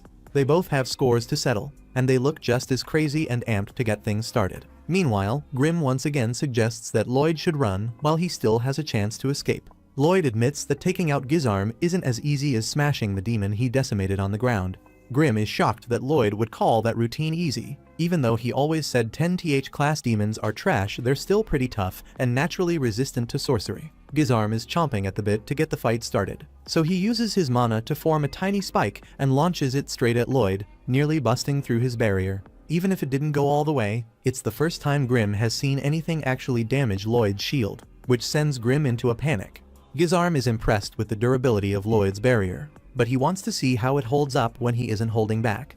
He then fires off several mana sword projectiles at Lloyd. Lloyd starts a series of evasive maneuvers to minimize the damage, but he still loses a lot of his shield layers in the process. Lloyd gets so wrapped up dodging the swords that he forgets Gizarm can teleport. He's taken aback when Gizarm suddenly appears right in front of him and shatters the barrier with a single kick. The blow sends Lloyd flying straight into a sword, so he thinks fast and casts an earth puppet spell to shield himself from getting impaled. Galilei and the others watch in awe at the scale of the battle between Lloyd and Gizarm, and even the demons are stunned until both sides realize they're all on the same bridge, and the demons start chasing the assassins. Galilei turns to Babylon, who's been struggling to clear the gate, and orders him to speed up so they can pass. At the same moment, Lloyd is still deep in combat with Gizarm, and Grim is already in tears. But Lloyd doesn't care about feelings, he simply calls on Grim for backup. Gizarm is flabbergasted that Lloyd managed to dodge his attack completely unharmed, and the only time he managed to put pressure on Lloyd was when he teleported. Lloyd fires back that the teleportation ability isn't even his to use. Gizarm sees it differently. Since he stole Jade's body and Jade never could control that power in the first place, he believes he deserves it. Humans can't control abilities like that without a spell, but for a demon born as a mana master, it comes naturally. It's only natural he'd claim that gift for himself, and now he's fixin' to show Lloyd what proper teleportation looks like in battle.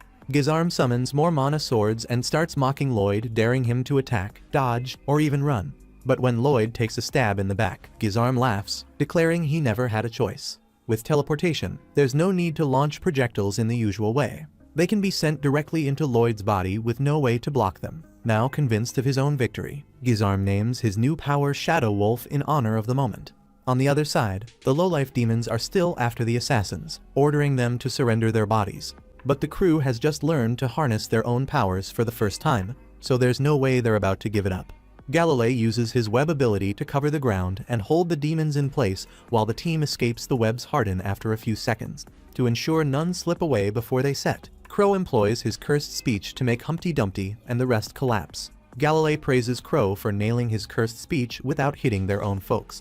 While the demons remain down, Babylon finally manages to open the gates so they can make a break for it. Just then, however, the demons start fighting back, ripping bricks out of the ground to stand up. They won't get far unless someone stays behind to hold them off. Before Galilei can step up, Talia takes charge. She scans the demons, and with a surge of power, she slices her ankle to render them unable to walk. She orders everyone to keep out of sight since she can't control her ability enough to avoid hurting her allies. She wants them to leave her behind and break for the woods to safety. Ren isn't willing to split up, knowing she can't escape on her own with her leg hurt. The demons writhe in pain from Talia's ability, but they regenerate their wounds, and that, in turn, heals Talia. Not wasting a beat, she immediately stabs her foot again, sending the demons into fresh agony. Once more, she urges the crew to hurry and get out while they still can, promising that she won't let her body be stolen away that easily. But Ren can't just accept being left behind, so she tries to grab Talia so they can flee together. Instead, Galilei pushes her back and locks her outside the gate, choosing to stay behind with Talia. The moment the gate stays closed, the demons still could tear right through it, so at this rate none of them will escape unless they get stopped now. The demons knows exactly what Talia is aiming to do, so he won't let her go it alone and risk killing herself. Soon enough, the demons start freaking out when they realize Talia is serious enough to sacrifice herself to wipe them out. They scramble to block her path, but Galilei steps in to hold them off. Ren shouts at them to chill, reminding everyone that they were this close to living together as a family. Even though Jade might never come back, now that they've mastered their powers and erased their bounties, there's really no reason to throw in the towel. Talia can't even imagine the pain Jade must have suffered trying to end his life for their sake. Yet she understands the drive to do whatever it takes to protect her crew. Without hesitation, she slashes her own neck to weaken the demons. At the same moment, Gizarm looks down in disgust at the sorry lot below, wishing Lloyd had put on a better show so that Talia's sacrifice might have meant something. Then he hears a crumbling sound from where Lloyd's body should be. Gizarm spins around and sees that Lloyd has turned to dust. Before he can react, the real Lloyd attacks from behind, but Gizarm teleports away just in time to avoid getting cut. He realizes Lloyd set a decoy to lower his guard and is now wielding an enchanted sword, so it looks like their fight is about to get a whole lot more interesting. Lloyd then seems worried about something else, not related to Gizarm, and orders that they move to a different spot to finish the fight because there are people around he really doesn't want to see. Right before Talia can finish her own move, hundreds of fireballs suddenly rain in from behind the gate, so Galilei grabs her to keep her from getting caught in the blaze. The demons end up getting scorched by the unexpected attack, though neither Talia nor Galilei can figure out where it came from. Then the gate is sliced open and Lloyd's family storms in. Albert leads them, and even though the chaos is off the charts, it doesn't change their mission. They're here solely to rescue Lloyd. The demons are lit up in flames, and Ren breathes a sigh of relief that backup has finally arrived. Crow mentions he thinks he's seen Silpha somewhere before, but his memory's all fuzzy. Albert and Silpha catch wind of it and spin around to give them a murderous glare. In no time, the assassins are on their knees, shaking in fear as Albert mulls over what to do with them. Diane pipes up that the demon horde should be handled first, but Silpha insists that sorting out the Assassin's Guild is the top priority. She levels her sword at them and demands to know where Lloyd is. The crew freaks out, and then Silpha whips out a pocket watch, warning that for every lie they spin, she'll off one of them. Galilei starts shaking and stuttering as he confesses that Lloyd's currently locked in battle at the castle. Albert then asks who exactly Lloyd is fighting and why. Ren blurts out that he's taking on the demon boss for their sake, but Babylon cuts her off, reminding everyone of what the sleepy Lloyd had made them promise earlier when they were eating, that they'd keep his strength and grim under wraps from the palace folk. When Galilei asked why he wanted to keep it secret, Lloyd said he didn't want any extra attention to distract him from his magic studies. Now Ren wonders what she should say, and Silpha announces that their 1 minute of silence is almost up. In a panic, Ren blurts that Lloyd is battling a total loser right now.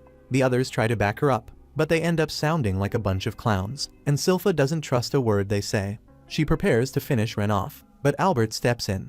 Galilei and the rest start buttering up Albert, insisting that a kind, wise guy like him would surely listen. But Albert snaps and orders them to shut it all down.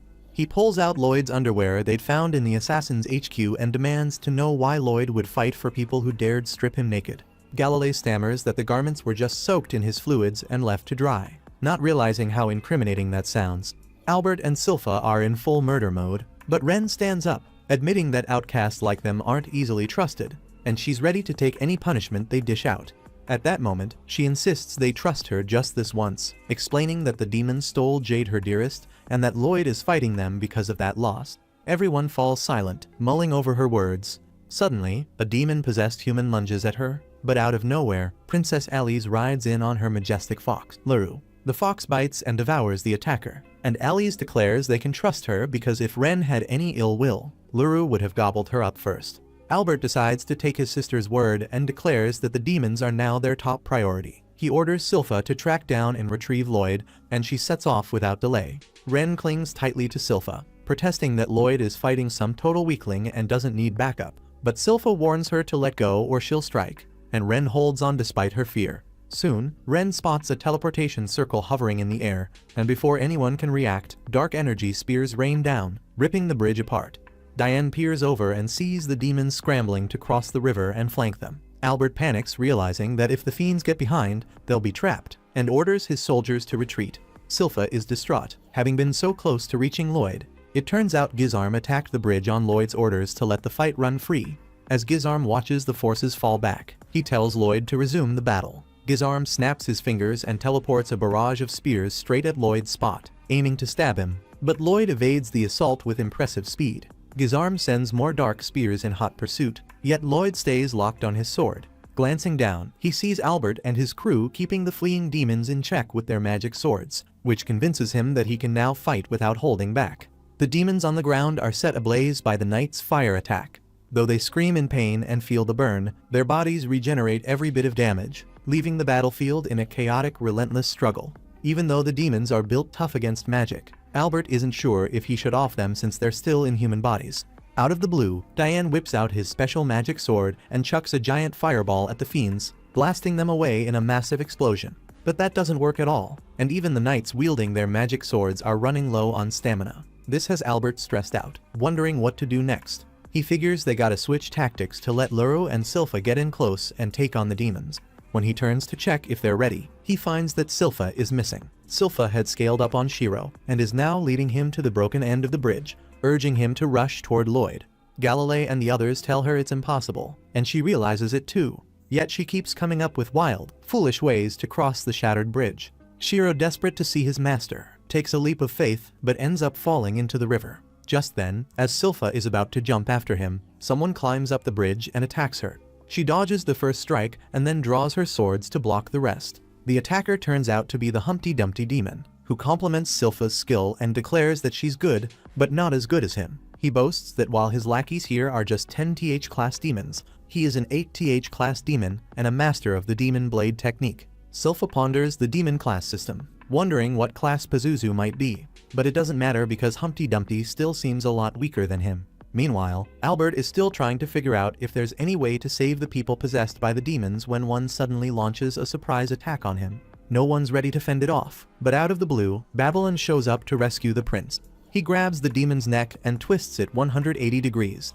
Albert thanks him and remarks that Babylon didn't even hesitate to deal such fatal damage. Babylon tells him he's a stand-up guy, just like their old leader Jade. He adds that even though they're assassins, they don't take life and death lightly, and he went all out earlier because the demon-possessed were already finished. The demon tries to recover from the damage it just took, while Babylon tells Albert there's no saving those demon-possessed fools because their minds are long dead. Soon enough, the demon collapses after failing to regenerate its body. Seeing Babylon's words and the gruesome sight makes Albert realize what must be done. He storms up to the blazing demons and pulls out his magic sword. With a few quick hand signs like something out of a ninja flick, he activates a heavy flame spell. He wants to apologize to the people of Lordost for not being able to save them, but he's determined to set them free from their suffering instead. With that in mind, he unleashes his spell and makes fireballs rain from the sky. The fireballs explode on impact, and the demons start screaming in pain as they burn. Albert orders his knights to stop holding back and put every bit of strength into wiping out the enemy. On the flip side, Silpha launches a flurry of fast strikes at Humpty Dumpty, who keeps blocking and backing off. The demon jumps up and uses a drilling move to push Silpha back, but she just deflects his blow. The demon takes to the air again and sends out a series of flying slashes, yet Silpha fends them off with ease. Suddenly, they both launch a special move, charging at each other full throttle. Their collision is so fast it's like an unplanned dance, and they seem evenly matched at this point. They keep trading special attacks, and the shockwaves alone are enough to damage the bridge. Eventually, they separate. As Silpha lands, her hairband snaps and blood trickles down her forehead. Humpty Dumpty has taken a similar beating, but he recovers easily thanks to his demonic powers. He starts laughing, claiming that humans will never beat demons. Still, he admits that Silpha is strong, which is why he now craves her power. He boasts that by taking her body, he'll master both his technique and hers. Then he shifts his stance and charges at Silpha using the Lordost sword technique. She reacts a bit late, and her dress gets cut off as she narrowly dodges his attack. Humpty claims the previous owner of this body was a real hard worker and a top-notch martial artist. He points to his calloused hands as proof of how much sweat and grit went into his training. He boasts that he's got all the memories of that former master locked inside and plans to use them to his advantage. He goes on to say that to demons like him, humans are nothing more than a suit of clothes, and now he's fixin' to take over Silpha. Silpha doesn't take those words kindly. She leaps high into the air to unleash the same demonic technique Humpty once used. Stunned, Humpty barely manages to block her move at the last second. Terrified that Silpha might also know the demon sword technique, she fires back that she picked it up just by watching others, because she isn't so weak that she can't learn a new style without hijacking someone else's body. Humpty gets livid at that slight, but Silpha brushes him off and calls for Shiro, who scampers back to her side. She rummages through his fur until she finds a special sword Lloyd made just for her. Drawing the blade, she challenges Humpty to witness what humans are truly capable of. A few days back, Silpha had been training hard to beef up so she could take on demons like Pazuzu on her own. When she swung the sword with all her might, it bent and even the dummy target started spinning wildly before toppling over. Disappointed, she was about to give up when Lloyd and Diane showed up with a brand new sword. She lights up at the sight of it, and Lloyd explains that it's a magic sword, but he didn't load it with any flashy spells. Instead, he made it extremely strong and flexible to handle all of Silpha's power. He told her it was powerful enough to cut down a demon, since demons are basically psychic beings that can't do much without a body. If their vessel dies, the demon inside dies too. Silpha then asks Lloyd why he chose those spells for her sword. Nervously, he admits that she always seems to hold back when she swings, so he figured she might be worried it would break. That's why he built her a sword that wouldn't crack. Overjoyed, Silpha throws her arms around Lloyd, thanking him for taking such good care of her. Diane cuts in and suggests they give the sword a name. Silpha, still stung by her failure against Pazuzu, decides to christen it Demonbane as a vow never to lose to another demon again. She draws Demonbane and vows to prove the name's worth right now. Humpty fumes at her, sweat dripping from his nervousness, and calls Silpha delusional for thinking she can best him. He laughs and declares that this kingdom is doomed to fall to the demons, simply for the thrill of it.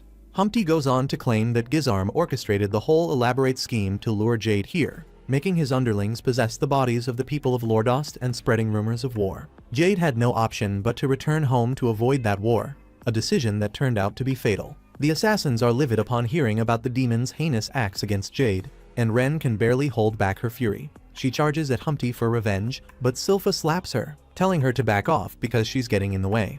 Taking a firm stance, Silpha promises Wren not to worry because she will avenge Jade and ensure the demons never destroy this kingdom. Humpty vows to prove her wrong with his ultimate move. He charges at Silpha, but she swiftly draws her blade, slashes him, and sheaths it before he can react. Humpty's body is torn into many small pieces, and blood splatters everywhere as he dies.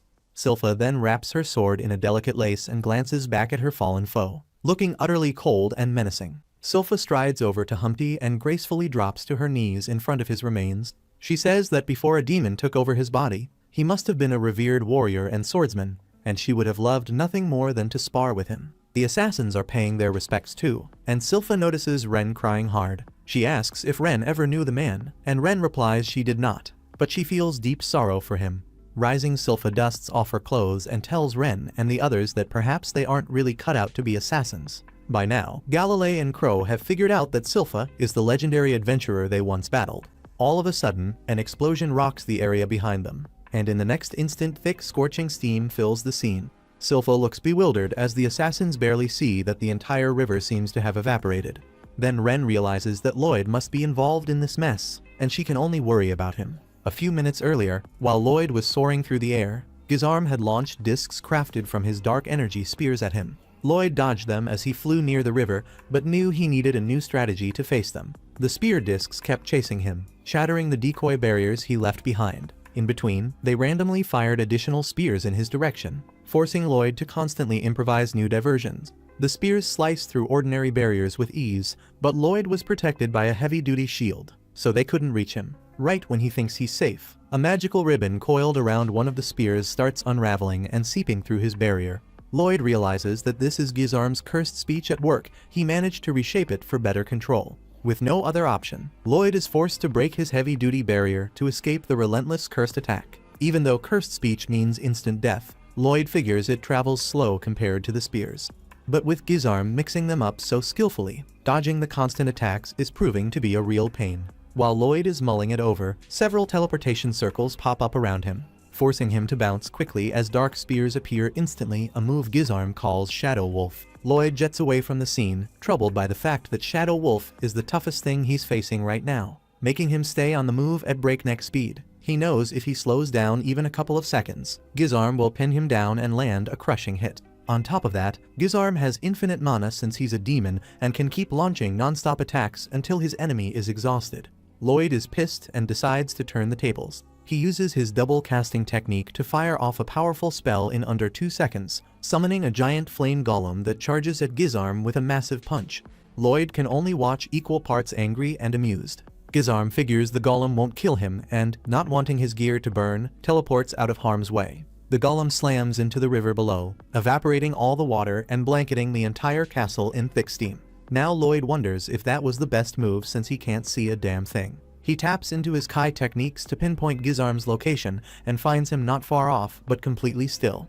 Lloyd is busy weighing his next move when a panicky Grim urges him to move fast or Gizarm will nail him with Shadow Wolf. Lloyd agrees and jets off, trying to figure out a way to stop his enemy from using Shadow Wolf. Then a thought hits him. He wonders why Gizarm didn't attack him earlier while he was standing still in the steam, and that makes him wonder exactly how Gizarm is tracking him. Lloyd recalls that Gizarm once sent a letter to the Assassin's HQ, warning his underlings that if they hid, he wouldn't be able to track them down. Lloyd figures Gizarm needs a clear view of his teleport spot, so he starts sprinting away, using the thick steam as cover, and orders Grim to stay silent as they follow the demon. Gizarm, stumbling in total darkness, admits that evaporating the river was a clever move by Lloyd, but he's forced to wait for the steam to clear. Then Lloyd, already sneaking up from behind, charges full speed. Before Gizarm can react, Lloyd unveils his secret plan, summoning a horde of clones with earth magic. With a swarm of identical figures surrounding him, Gizarm can't tell which one is real, so he deliberately lets one hit him. All the clones converge and attack, but Gizarm quickly discerns the one that struck with a genuine blade, guessing it's the true Lloyd. He stabs that clone with dark spears, and the wound heals instantly. He smirks, remarking that physical attacks are useless on him, as he regenerates even if his heart or brain is crushed. Rising, he pulls aside Lloyd's clones and crushes them with his bare hands, explaining that he even hardened his body to block any blow, and he let a clone hit him on purpose to pinpoint the real one. Yet, the clones still circle around him. Then, Gizarm suddenly notices that the body he attacked earlier was also a decoy, leaving him baffled that Lloyd passed the real sword to one of his clones. Perplexed, he scans for the true Lloyd, suspecting the real one might be flying overhead. Out of his blind spot, a fierce flame attack comes crashing in. The genuine Lloyd had been hiding among the clones.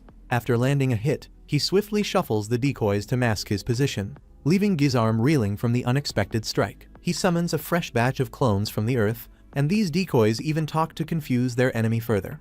Gizarm quickly regenerates from the fire damage and snaps his fingers to teleport a brand new set of clothes onto himself. He can teleport objects if he knows their precise location, even without seeing them. But now that he can't tell which Lloyd is real, his signature move Shadow Wolf is rendered useless. So he opts to go all out and obliterate every clone at once. He creates hundreds of dark spears above him and fires them in all directions, pulverizing the clones. One of the spears is caught by a barrier, and Gizarm immediately realizes that it belongs to the real Lloyd. He teleports behind that target and crushes its head, only to find it was a decoy too. Intrigued, Gizarm continues his relentless onslaught, dismantling most of the clones while plotting how to flush out the genuine Lloyd. Then he bursts into laughter, declaring that fighting this human kid is far more entertaining than battling an entire army of demons. The clones persist in attacking while he keeps neutralizing them. All the while, the real Lloyd moves toward him unseen under an invisibility spell. A dark spear whizzes dangerously close and grazes Lloyd's cheek, but Lloyd keeps pressing forward. Grim panics because Lloyd has not set up a proper barrier and is charging directly toward Gizarm amid the chaos. Lloyd recalls that he named his magic sword Spelltaker, a blade capable of absorbing any spell to boost his mana or analyze its structure. He had hoped it would help him study magic more efficiently, and it's proving to be more valuable than he ever imagined. Lloyd slashes through the teleportation circle that was still concealing him from Gizarm, and as the sword deciphers the spell, he suddenly finds himself in a space surrounded by nothing but intricate magical symbols. He hollers out to Jade to check if he's still around. He tells him that Ren and the others are there and that he wants to be his friend. Suddenly, the darkness surrounding Lloyd parts, revealing a bright space ahead that compresses the dark magic symbols into tiny pockets. Captivated by the sight, Lloyd finally figures out the secret of teleportation magic and what he must do next. In an instant, all his clones turn to stone, and he drops the invisibility spell he had been under. Gizarm is stunned to see that Lloyd was hiding invisibly, and the cut on his face shows he wasn't even using a proper barrier. He grins and tells the kid he must be tired of playing with dolls. Lloyd calmly responds that he finally understands, and Gizarm remarks that it is better late than never, convinced that Lloyd now knows he can never win against him.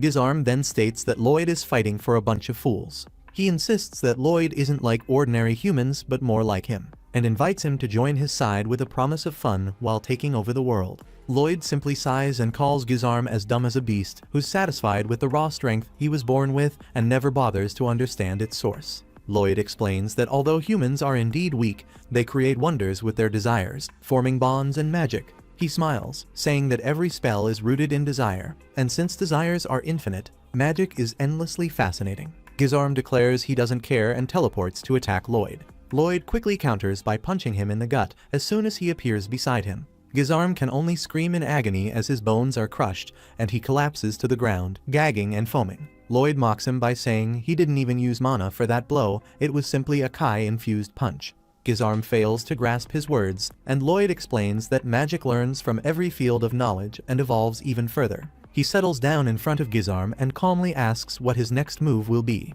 He mocks the demon, goading him to hurry up and use his dark spears or cursed speech, insisting they're nothing special. Gizarm flies into a rage and stands up, laughing at Lloyd's nerve to talk to a demon like that. Lloyd then asks if Gizarm remembers the last words Jade spoke before dying. Gizarm recalls that desperate, withered Jade had promised he'd lose just before he died. That memory infuriates Gizarm, and he curses both Jade and Lloyd as he teleports in to attack. Lloyd immediately kicks him as soon as Gizarm appears, sending him screaming and rolling on the ground.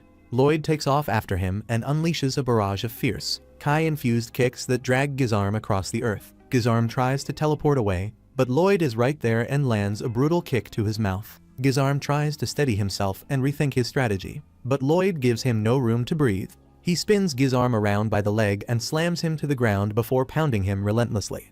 Gizarm teleports away again, but Lloyd seems to know exactly where he'll reappear and kicks him in the face as soon as he pops back up. Gizarm crashes into a nearby boulder, shattering it, and Lloyd then uses double casting to launch a mighty attack that propels Gizarm through the castle wall and into a gaping hole created earlier. Gizarm continues screaming in pain until another vicious kick from Lloyd sends him plummeting toward the magma below. Knowing that a fall into magma would be fatal even for him, Gizarm attempts to teleport away. But Lloyd appears at every spot he tries to vanish to, repeatedly knocking him upward. Frustrated, Lloyd asks the battered demon if he has any other tricks left. If not, then Gizarm will have to face his end. Finally, Gizarm snaps and warns Lloyd not to underestimate a demon lord. He reveals his ultimate technique. As a demon lord, he can manipulate the ambient mana at will, gathering it into a massive black sphere. He tells Lloyd that no matter what, his greatest attack is one Lloyd simply cannot defend against. Gizarm hurls the dark sphere at Lloyd, but Lloyd doesn't seem too bothered. Instead, he casually lifts his hand and makes it vanish. Gizarm is in shock over what just happened to his signature move, so he demands an explanation from Lloyd, but there's really nothing to explain. Lloyd simply nullified it using the same technique. Gizarm can't wrap his head around the idea that a human like Lloyd could pull off such a mighty spell, yet Lloyd proves him wrong right then and there. A few years back, he picked up this spell while devouring every magic book he could get his hands on. After a night of causing mountains to explode with it, Lloyd got curious about what might happen if he cast 2 copies of the spell simultaneously. To satisfy that curiosity, he set up a massive collision of spells. Gizarm still finds it hard to believe that Lloyd could manage something like that, especially since using the spell even once guzzles a ridiculous amount of mana. But when Lloyd made the spells collide, they just fizzled out into nothing. If he had to describe his reaction, he'd say he was as let down as he is now by Gizarm's lack of any new tricks. Gizarm launches into a tirade, insisting that a mere mortal shouldn't talk back to him with such disrespect. Meanwhile, Lloyd isn't even listening, he's busy sneezing. Gizarm finds that even more infuriating, so he teleports right behind Lloyd and grabs his head. However, he instantly regrets it as he gets a first-hand taste of the raw power Lloyd wields. Frozen in terror, Gizarm watches as Lloyd reveals he has one more thing to test. He wonders aloud if the Void spell can kill a demon like him. Without hesitation, Lloyd summons a cluster of Void spells that close in on Gizarm. Gizarm tries to teleport away, but since Lloyd has nailed the teleportation tracking, he still manages to land a hit.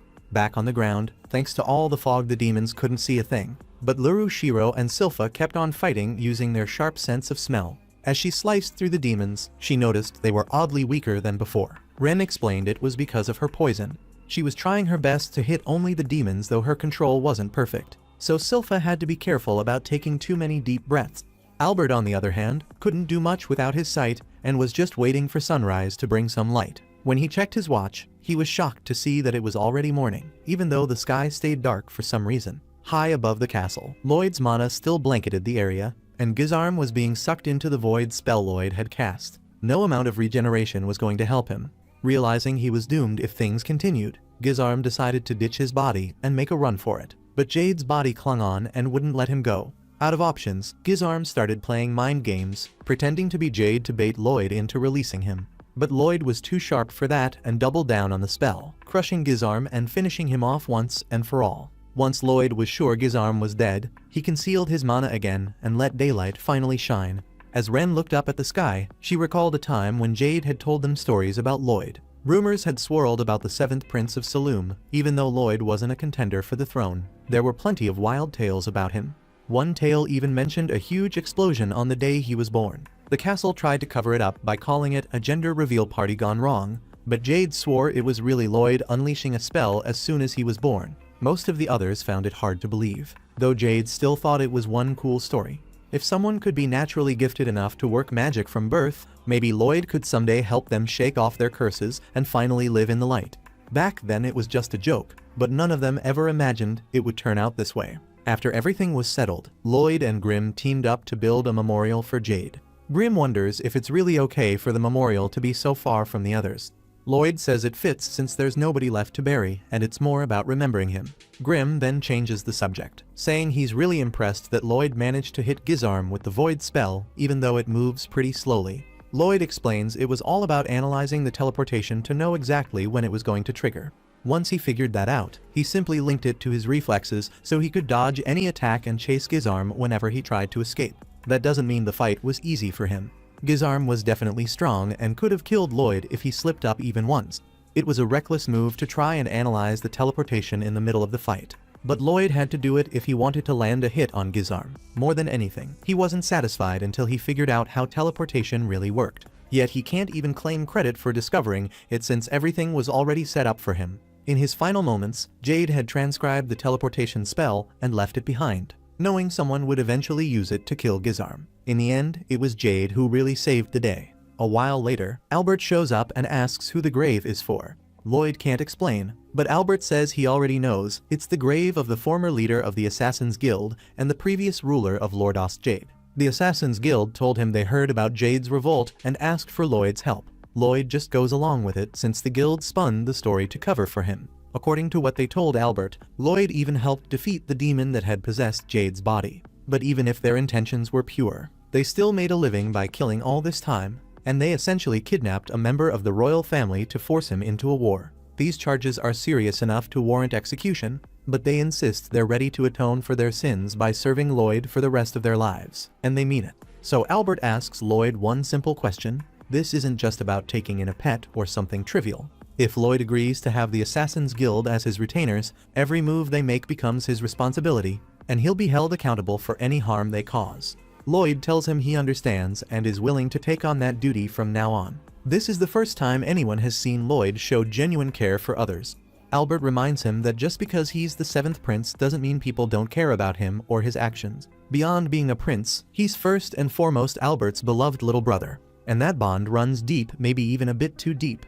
Just then, Tao comes running in after hearing that Lloyd was in trouble and rushes over, only to realize she's already missed all the action. Feeling embarrassed, she turns to leave while Albert chases after her because he never got the chance to thank her properly last time. And soon everyone follows him. When they're alone, Grimm remarks that he's surprised Lloyd has such a gentle side. Lloyd denies any sentimentality, saying he's only taking in the Assassin's Guild because they possess special mana that could lead to new magical discoveries. Grimm, however, knows Lloyd truly cares about them. Otherwise, he wouldn't have bothered building a grave for Jade. Eventually, the Assassin's Guild members are freed since Lloyd promised to take responsibility for them, and they vow to serve him with everything they've got to repay his kindness. After that, Albert decides to host a tea party because Tao had requested one a while back. But now that it's happening, she feels a bit nervous with half the royal family present. Albert tells her there's no need to worry about formalities since this is meant to be a celebration, so everyone should just focus on having fun. That settles Tao enough to relax, though Silpha still isn't fond of her and purposely spills tea on Tao, sparking a fight between them. Albert also tells the Assassin's Guild there's no reason for them to hold back since he knows they prefer laid-back parties, so they get loud and drunk in honor of Jade. In the midst of it all, Crow starts crying over Jade's grave while Tao, who never really knew him, can sense he was cute. Talia then makes a move on Albert and tries to get him to have a drink with her, but he refuses because he never drinks on official business. Still, Talia won't give up. When Albert declines, she uses her powers to share her drunken state with him. Albert, who tends to get angry when he's drunk, immediately targets Galilei because he still hasn't explained how Lloyd ended up covered in his sticky fluid. Meanwhile, the other girls gather by the castle river, which has turned into a hot spring from all the heat Lloyd generated. As they bathe, Ren turns to Silpha and asks if she can serve as Lloyd's maid just like her. Silpha doesn't have the authority to decide, so she tells Ren to ask Lloyd directly. Lloyd, standing right above Silpha, says it's fine. However, Ren wasn't expecting him to be there. She asks if Lloyd is truly okay with having someone with her poison-blighted condition by his side. He replies that she still has a lot to work on. For example, she shouldn't call herself blighted anymore because once she masters her mana control, she'll be able to determine what kind of poison she makes and could become a great pharmacist with that power. That's when Ren realizes that despite her deadly power, Lloyd has never once seen her as a threat. She promises to serve him with everything she's got. After that, they all return to Saloon Castle, where Ren officially becomes Lloyd's maid alongside Silpha. And once they get Lloyd dressed for the day, he must meet his father to explain everything that happened at Lordost, although he really doesn't want any credit for it. Luckily, Albert did him a favor and took most of the praise, so Lloyd remains free to do whatever he wants and continues studying magic as much as he pleases. The story picks back up with Lloyd already in combat, handling each of his opponent's attacks with sharp precision. His enemy looks like some kind of angel and suddenly charges again, but Lloyd counters fast, using martial arts to redirect the strike. He gets hit and starts bleeding a bit, but this psycho just licks the damn wound like it's no big deal. Heals up, then fries the angel with fire and water magic at the same time. The angel doesn't flinch, brushes the attack off like it's nothing, and summons a ring of magical swords. He calls Lloyd a devil's spawn and warns him it's far too late for regret, but Lloyd doesn't even react to the insult. Then the scene jumps back a bit, showing Ren stepping into Lloyd's room to let him know breakfast is ready. She only finds Grim and Shiro there and glances around, wondering where he disappeared to. Out of nowhere, Lloyd cheerfully greets her, making her nearly jump out of her skin.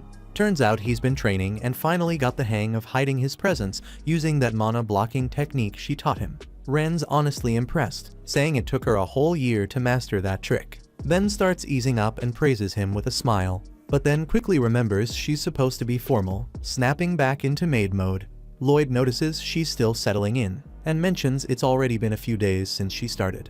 Ren says a couple days aren't enough to feel comfortable yet, but she's doing her best. Adds that Silpha's been training her non-stop, strict as hell, and learning all the etiquette is no joke. Still, she promises to work hard so Lloyd can be proud of her. Lloyd tells her to take it easy though, and says it's fine to speak normally when it's just the two of them. Right then, Silpha walks in, catching Ren mid-sentence, and instantly scolds her for talking informally. Ren apologizes fast, clearly flustered, while Lloyd quietly thinks about how much pressure Ren's been under. Grim, watching from the side, murmurs that most of the others are probably carrying just as much weight. Lloyd then decides it's time to head out and makes his way to Lordost Manor. When he gets there, he sees that Galilei's spider threads are already being used in construction, holding things together way better than expected. Lloyd asks how he's settling into his role as governor, and Galilei says it's still surreal, even his friends can't believe it. He figured Lloyd would be the one to lead, but Lloyd explains his father only gave him the right to choose a governor, not become one. He adds that he trusts Galilei completely and believes this city will turn into a sanctuary for people who love research as much as they do. Grim figures out fast that Lloyd's planning to squeeze every advantage out of this place, though he notes the full repairs might take a while. That's when Babylon shows up, agreeing with him and saying it's no surprise considering how bad the demons trashed everything. Then Galilei jumps in, vowing he'll never let something like that happen again, and Talia suggests they better set up some proper defenses. Grim, being the demon himself, casually suggests they get their hands on divine magic for protection. Suddenly the others freeze, realizing what he just implied. But Grim seems confused at first, then surprised they hadn't noticed until now, and clarifies that divine sorcery is strictly for people who devote themselves to the church. It's basically channeling sacred power into your body to burn away evil. Sounds like pure fantasy, but he swears it actually works. Crow and Talia don't seem interested though. They both say they've always done just fine without blessings or salvation. Then Grim argues that's exactly why they should finally give it a try. But neither of them looks convinced, and even Lloyd hesitates. That's when Grim presses him, asking what exactly happened between him and the church. Lloyd gets a bit defensive, saying Grim's jumping to conclusions, but then admits something did go down, and he got kicked out. He figures maybe the church has forgotten about it by now, considering it's been 2 years. Still, even after everything, he's willing to return if it means unlocking divine magic. Later on, Lloyd heads to the church with Ren, who quietly says she doesn't feel comfortable there. He tells her she doesn't have to come along, but Ren insists she's here to fill in for Silpha, who's off handling other stuff, and besides she wants to spend more time with Lloyd. Babylon tags along too, confirming that Lloyd's whole plan is just to serve the church long enough to gain access to divine sorcery. Lloyd nods and says the sacred magic comes as a reward for faithful service. Babylon complains the whole thing sounds like a massive chore, and Lloyd fully agrees it's gonna be a pain, but there's no other way. When they enter the church, they're welcomed kindly by the priest, who clearly thinks Lloyd is some random visitor. But the second he recognizes him, the priest's whole mood changes, his face darkens, and he furiously demands to know why Lloyd's dared to show his face again, spits out that he'll never forget what Lloyd did 2 years ago, and loudly calls him the spawn of the devil. Babylon gets curious, wondering what the hell Lloyd did to piss off the priest that badly. Escher steps in and gently reminds her father it's been 2 years since the incident, suggesting he should let it go. The priest grumbles that she's too soft, but she calmly brings up his own teachings how forgiveness should follow true repentance, adds that no one else seems to be holding a grudge, yet her father stays stiff until Lloyd suddenly walks up, giving him a puppy dog stare with Shiro copying the same exact face. The overwhelming cuteness shatters the priest's defenses, and he finally offers Lloyd a chance to redeem himself while hugging Shiro like he's never letting go.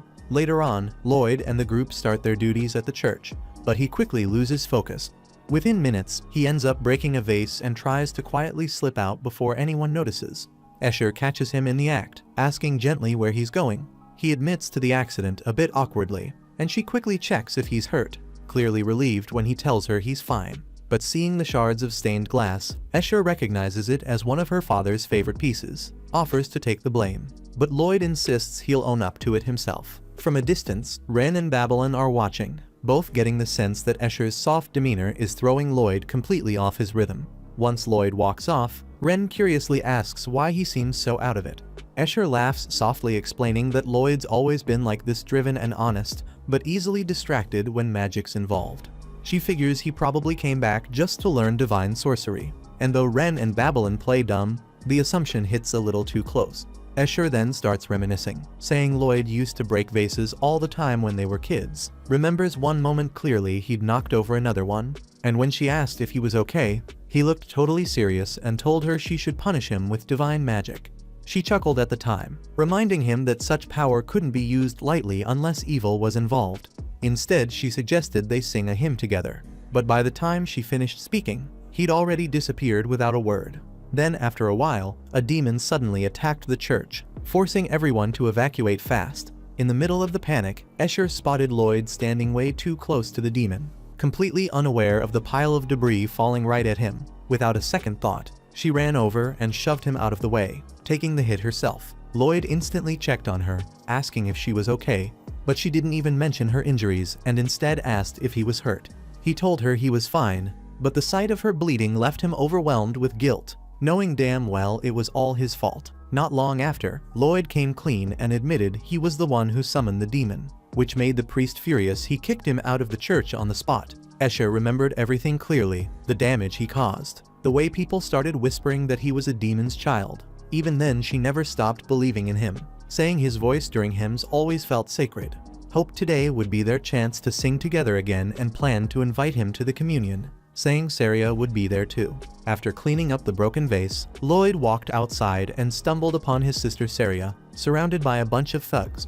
Apparently she had bumped into one of them, but instead of apologizing or backing down, she calmly asked if any of them could play an instrument. When they all looked confused and said they couldn't, she immediately lost interest and turned to walk away.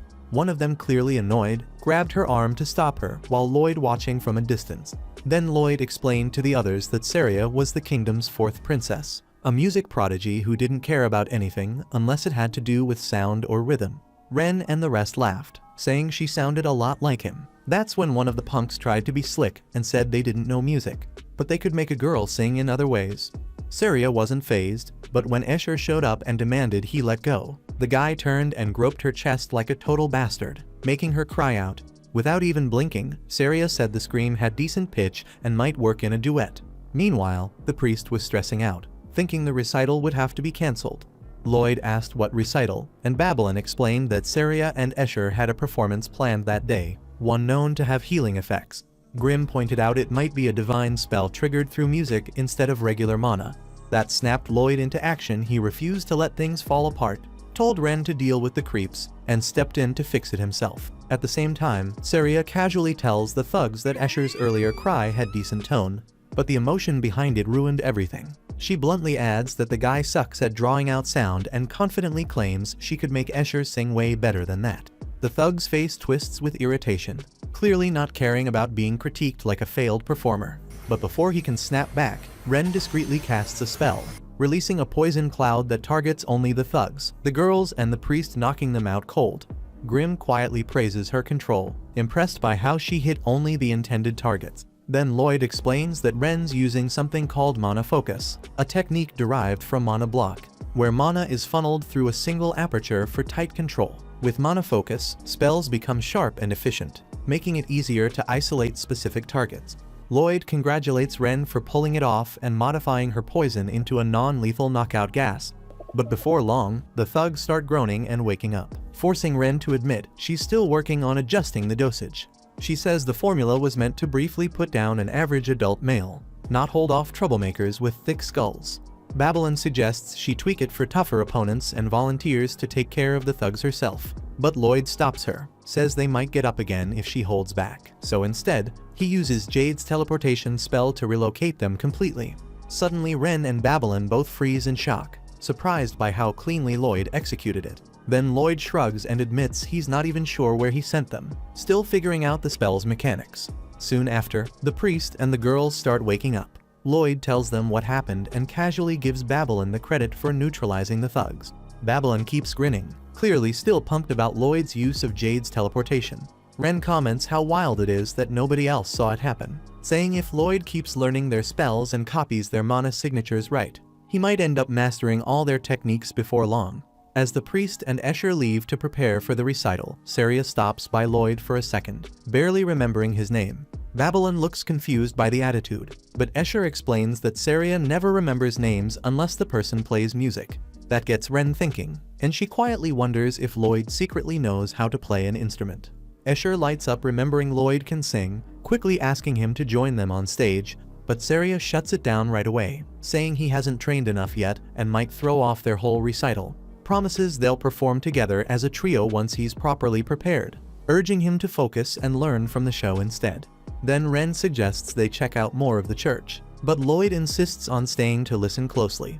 Grimm explains there's a good chance divine magic works through rituals instead of typical mana signatures, adding that while regular mana can trigger certain effects, rituals let people use their mana differently through singing or dancing. Not long after, the girls begin their recital and instantly pull everyone in.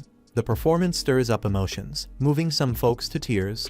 Lloyd's clearly impressed, and Grimm confirms that divine magic definitely kicked in. He hands Lloyd a sword to help him analyze the spell better, and Lloyd picks up on something strange. The mana signature feels structured in geometric shapes, unlike anything he's seen before. Notes it resembles health class magic, and asks if Grimm's okay being near it. But Grimm admits it feels a little off, but reassures him he's fine for now since Escher's mana output is still low. Then Lloyd finds the spell's structure fascinating, even though he can't fully decode it, and Grimm's curious what he plans to do next. Suddenly Lloyd switches topics, saying he's been feeling someone watching them throughout the whole performance. Grimm sensed it too, and they both agree it's coming from above, not just the church ceiling, but way higher. Lloyd's eyes light up with excitement at the idea it could be a servant of the gods, and decides to use teleportation magic to chase after that presence. The spell takes way longer than usual, throwing Lloyd off, but he powers through. When they finally land, he finds himself standing on clouds, completely unsure where they are. Grimm jokes that they might be dead, but Lloyd's quick to brush it off, saying dying felt way different last time. They start walking toward the direction of that odd gaze until they reach an altar, and right above it stands the very figure that had been watching them from the skies. Thanks for watching. Please, if you like my recaps, don't forget to like and subscribe.